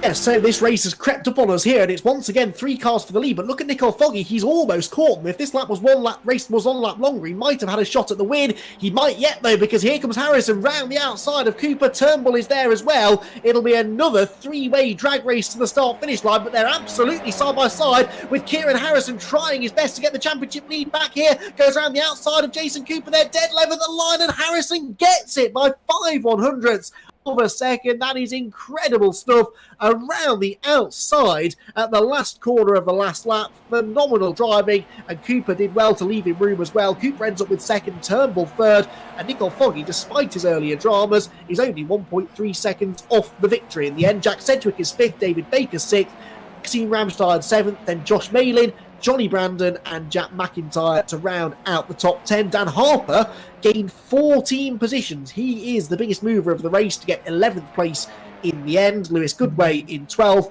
Then Michael Epps, Ashley Beard, Lee Horn and Ollie Peacock further back in 16th. The rest of them coming across the start-finish line now, but brilliant racing there. And Kieran Harrison, how vital might that move turn out to be? He was languishing down in 8th place in race 1, whilst Nicole Foggy took the victory. This time around, Harrison gets the win. Foggy is 4th. It's going to be very, very tight for the championship lead. It might just be that Foggy holds on by a point or two. That was a really, really valuable victory there for Kieran Harrison. It's the same as what's happened last week, of course, with the Harrison winning a race and Foggy winning a race. But also, though, what we've got to remember is that Nicole Foggy may have a penalty hanging over him for his contact with Mark Fletcher. That's something that I'm sure will be looked at after the race. On the road, though, Foggy finishing in 4th position. And it just shows, though, that depending on the opinion of the stewards, it could have a big change in what happens with our championship. Yeah, absolutely. It's that could prove that could come back to bite Nicole Foggy. So at the moment, this is a provisional result here, but it shouldn't affect the top 3. Harrison the winner, second, Turnbull third. Nicole Foggy gets that 4th place, but that's the place that could be questioned after the race. Jack Sedgwick, therefore, in 5th, could benefit from that. David Baker had a solid night, if unspectacular. He gets 6th place in race number 2 with Maxime Ramstein 7th. Josh Malin in 8th place gets the pro class victory with Johnny Brandon in 9th and Jack McIntyre in 10th. Then it's Dan Harper up 14 places to finish in 11th, with Lewis Goodway in 12th, Michael Epps 13th, and Ashley Beard 14th, whilst Lee Horn comes home in 15th. Then it was Ollie Peacock and Mark Fletcher, Freddie Hewitt and Jamie Dorey, and Tom Onslow Cole recovered to 20th place despite that spin coming out of the Parabolica. Then it's Ollie Wayne, Chris Slater, Dave Newsham, Max Coates, Knox and Lane O'Connor. 26 cars were still running at the flag. We lost Bobby Thompson, Seb Perez, Marlon Menden, Jan Ehrlachet, Ricky Collard, Ty Keveth and Michael Crease. So quite a few big name drivers there who have unfortunately not been able to get to the end of the race. And Harrison did get to the end of the race though, and he got to the end of the race slightly before anybody else did. He wins the race by 5/100ths of a second. We'll wait and hopefully have a chance to have a chat with our podium drivers very shortly. They're making their way up towards the commentary box now. And once they're here, and we will be able to have their thoughts after what was another tremendous race here at Monza. We kind of suspected that it was going to be very close and by far the closest racing, Dan, that we've seen so far this season. Particularly in that first race, that 11-car train, and I think that's going to take some beating. But in both races, what we've seen is some very close racing, and it just shows that how much the Paramax Racing eSeries is coming along. We saw some drivers bumper to bumper, but they've been very respectful tonight. There's been very few incidents, and it's a fantastic way. An advert for the championship, the drivers and everyone involved. It's just fantastic to see that the drivers they're taking on board what the stewards are saying each week, and they are producing in some fantastic racing as a result. Yeah, and a really close championship battle as well. There's nothing random about this. We're seeing similar drivers racing at the front week in, week out, so it's quite easy to keep track of who's scoring the points, but it's equally fascinating to see how one driver sees well in one race and then it swings back the other way again in race number 2. Brilliant stuff. Well, Ed May, I'm glad to say, has made it onto the podium this time. He's overcome a few technical issues tonight. So, Ed, good to hear from you properly for the first time. And I believe you've got our race winner, Kieran Harrison. Yeah, thank you very much. Yeah, slight technical gremlins, but I'm here with Kieran Harrison. And Kieran, that was one heck of a race for you, going from third to win the race, and that amazing move around the outside of Parabolica at the end of the race was definitely something to watch. Yeah, I'm really, really pleased to win that one, especially after getting spun in the first race and dropping towards the back of the top 10. I'm sweating, sat here in my room. It was so stressful. But fair play to Jason and Matthew as well, because especially Jason could have ran wide and pushed me a little bit wide in the last corner, but he was fair. And I think it produced some great racing. Yeah, definitely. And also looking onwards to the championship, you came into this round of the championship leading just ahead of Nicole Foggy, who we saw in that fourth race encountering a little bit of issues and might yet be summoned to the stewards. So come and look at the championship fight for these coming rounds. What are your prospects for the championship? Do you think you can take this all the way? I'm hoping to stay in it all the way. I'm not sure what the standards look like after this round. It might be close because he outperformed me here and he was only a few points behind. But the end goal is to win the championship. 3 race wins I think I've had now, so I've definitely got the pace most of the time to challenge. But again, it's a very, very competitive field, especially the likes of Foggy and Turnbull, Cooper, Sedgwick, etc. Very strong field. So, but you never know. I'll try my best. Yeah, well, we'll wish you all the best. Thank you very much for joining us in the commentary booth, and we'll let you get back to celebrate your amazing race victory. Thank you very much. It's Ed May. Well, we've also got our second and third place finishes, I believe, down there as well. Cooper led going into the final corner, Ed, but just wasn't quite able to hang on. Yeah, Jason, that was a very, very tough fight we saw there between you and Kieran, and also Turnbull as well. That was incredibly close. And from your race perspective, how was it coming from, obviously you started second and finished second. Were you hoping to maybe get that race victory, or were you more thinking of securing points? The aim is always to get the win, but just short this time. But pretty happy with getting a solid result there. So close to the win, but second's still good. Yeah, and if we look at the championship fight going into these next rounds, you're in 10th position. You're just ahead of the likes of Sedgwick and I know you're just behind the likes of Cedric actually, but you're not going to be quite in the championship fight. However, there are plenty of opportunities for cars in front to make mistakes. Are you going to be focusing on consistent good finishes, or are you going to be seeing if you can get more race victories come your way? Yeah, I can get a couple more results like that and hopefully work my way back up a little bit. Well, thank you very much, Jason. That was a hard-fought second place, just outside the winner's circle there, but still a very, very good job, Jason. Okay. And third place, Ed, was Matthew Turnbull, who had a grandstand view of the battling going on in front of him there into the final couple of corners. Yeah, with Turnbull now. Turnbull was actually in one of the chasing packs, I think, for a good portion of the race when he encountered a little bit of issues. I think we saw Nicole Foggy encountering some difficulties as well, but managed to get back up onto that battling pack from 6th place and had a very, very good result, finish on the podium, Turnbull. Yeah, it was a funny race yet again. Just tried to sit in the slipstream and try and get away a little bit, but then towards the end, I just wanted to create a bit of nuisance, to be honest, and hope that something happened in front. But no, it was a good race. Again with Jason and Kieran, it's always pretty clean. So yeah, it was good fun. Yeah, and I think you got a 4th place. Correct me if I'm wrong. I think it was a 4th place in the first race and 3rd place in this second race. So I think you've got a very, very good haul of points. I think you might be the driver who's bagged the most points out of this round. I'm not entirely sure of that, but that's definitely going to do your championship hopes the world of good. And coming into the next round, I think Alton Park it is. How are you going to be feeling coming into Alton? Well, funnily enough, Alton is my local track in the real world, so I do know it quite well. But I think next week it's very tight at Alton Park, so it'll be a difficult one to overtake, and it'll be a bit of chaos again, I think, to be honest. But yeah, it should be good. Yeah, definitely. Well, thank you very much there, Matt. That was an exciting battle you gave us from start to finish in both race 1 and race 2. We'll let you get back to enjoying your podium now. Cheers, guys. Thanks very much. Well, thanks, Ed May, and apologies if I may have misnamed Ed at some point earlier on in the night. I definitely did mean Edward May, who is our pit lane and roving reporter, doing a good job as ever to catch all of the late-breaking stories from within the races. Speaking of keeping us up to date with breaking news, we can now head over, I think, and have a chat with our Tier 1 reporter, and Jack Oliphant has been busy again tonight streaming all of the Tier 1 racing action. And Jack, welcome to the comms box here. We've been looking forward to hearing what was going on in Tier 1, because championship-wise, coming into tonight, it couldn't have been any closer at the top. And if the racing we've seen with us here in the Premier Tier tonight is anything to go by, I'm sure you've had another really entertaining night of racing.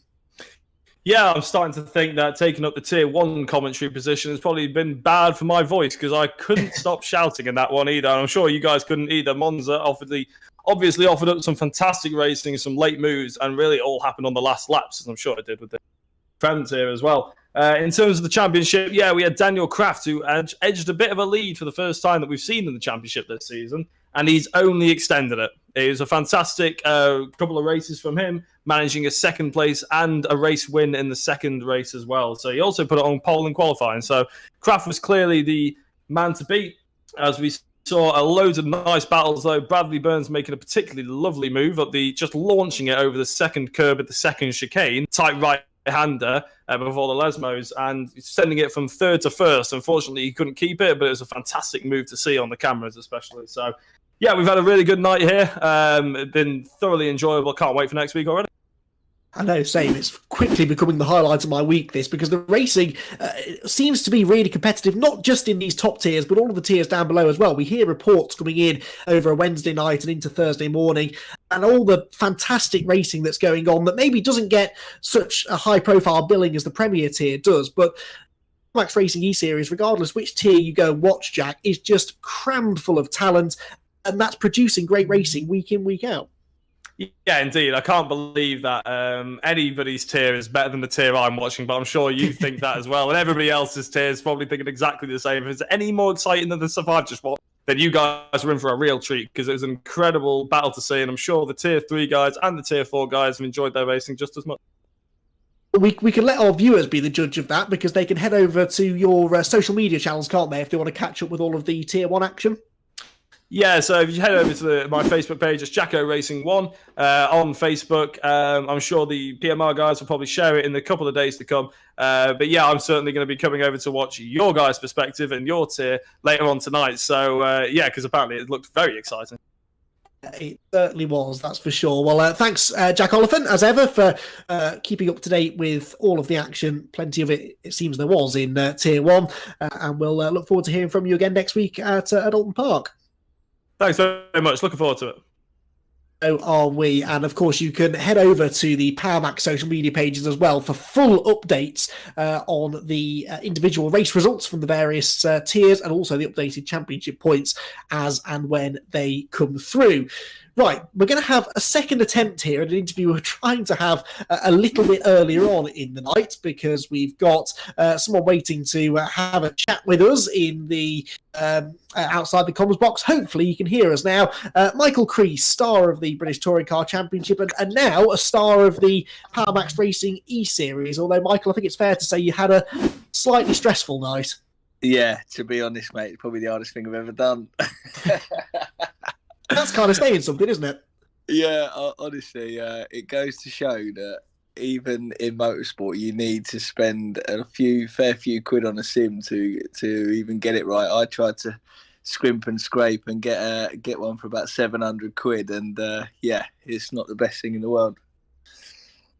I think it's one of those things, isn't it, as well, where practice really does make perfect, and we've seen this week probably the biggest improvement from some of the pro drivers that have been with us since the start of the season and not really troubling the top 20 at Donington Park, and now they're up there in the top 10. So I don't know, I think if you spend the next week or so, pounding around and getting some practice in, you can be up there, can't you?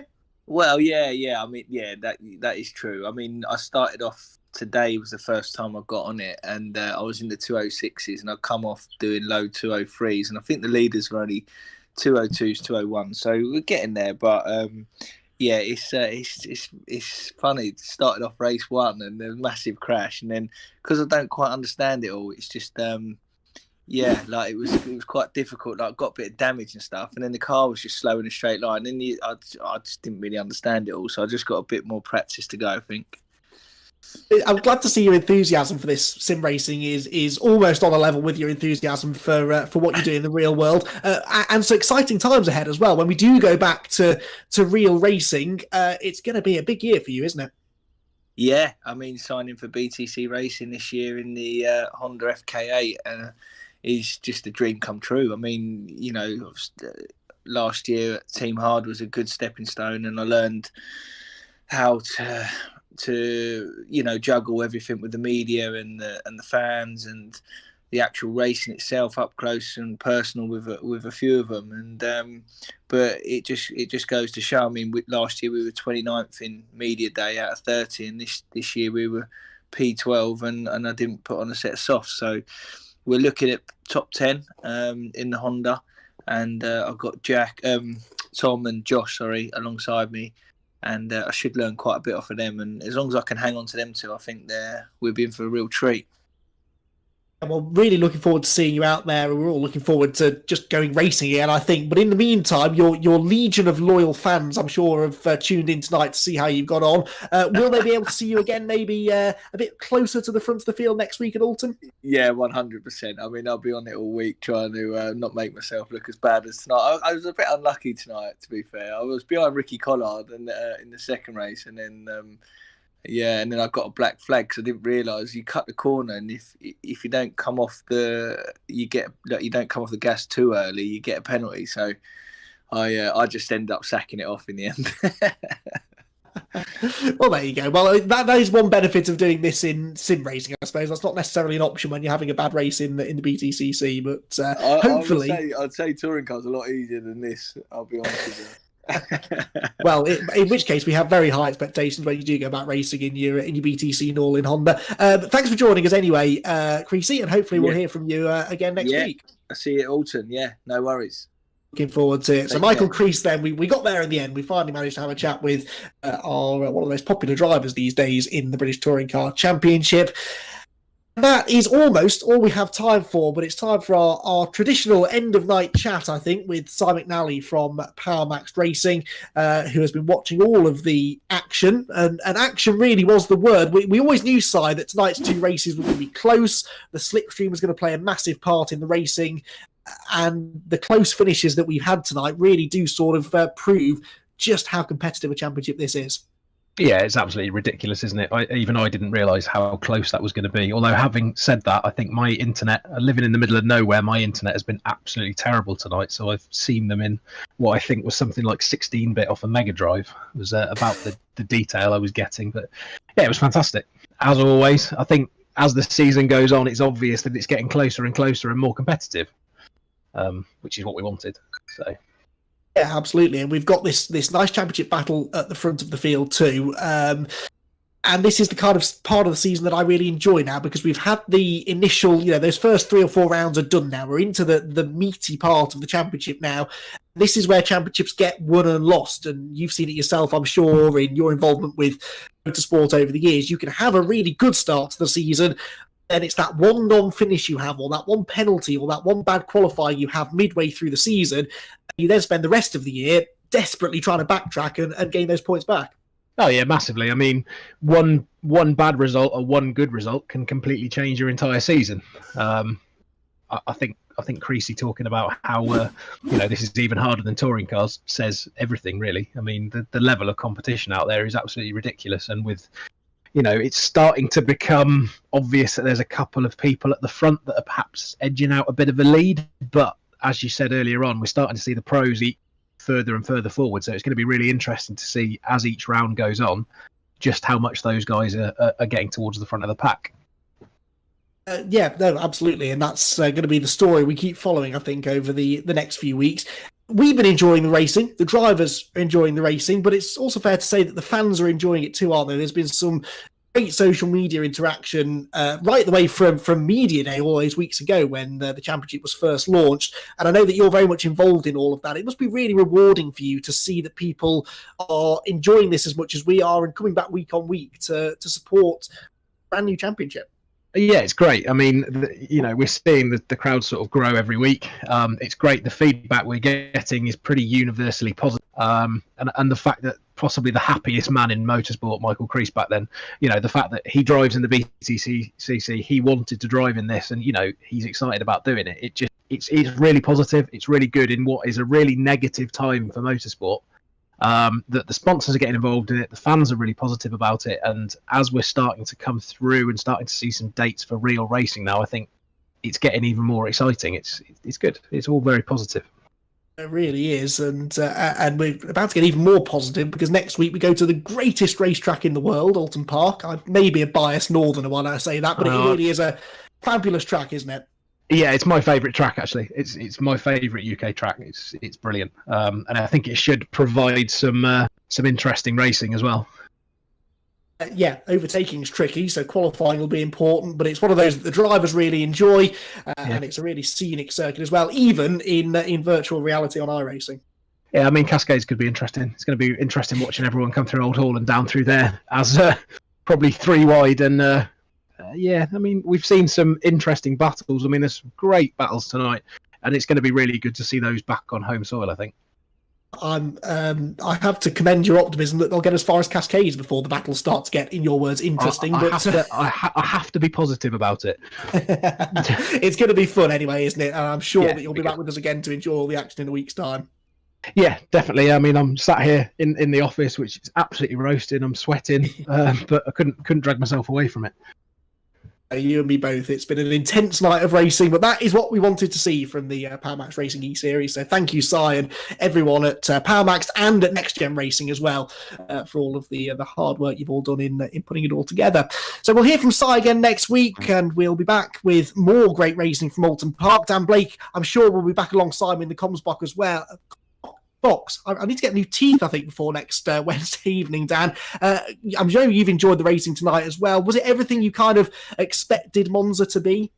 It provided more than I expected, actually. That was some intense racing that we saw in that first race particularly, and as you say about the championship battle, it's almost sort of like a boxing match. They sort of size each other up, and they've had the sort of bouncing around the ring, and as we get towards the second part of the season now, this is when they're going to start throwing their jabs, and I'm really looking forward to watching them unleash. And it's just, as I say, Alton Park next week is going to be a very interesting meeting. Obviously, it's quite a tight circuit. Overtaking will be at a premium, I think, at Alton Park, and it's one of those circuits where you may sort of there's the hairpin. There's going to be Nickelbrook. There's many opportunities on Alton Park where things can go very, very wrong. Yes, indeed, but we'll all be tuning in definitely to watch the action, because plenty of it there will be next Wednesday, same time again, 10 to 8 p.m. UK time for the 9th and 10th races of the season. We will reach officially the halfway point of the championship, and you will not want to miss it. Thank you everyone for joining us tonight. Thanks to Ed May, that's Ed May, our roving reporter, Dan Blake, my co-commentator, and all of the people that we've had popping into the comms box to have a chat with us tonight. Thanks to everyone for tuning in as well, and hope you're enjoying the coverage.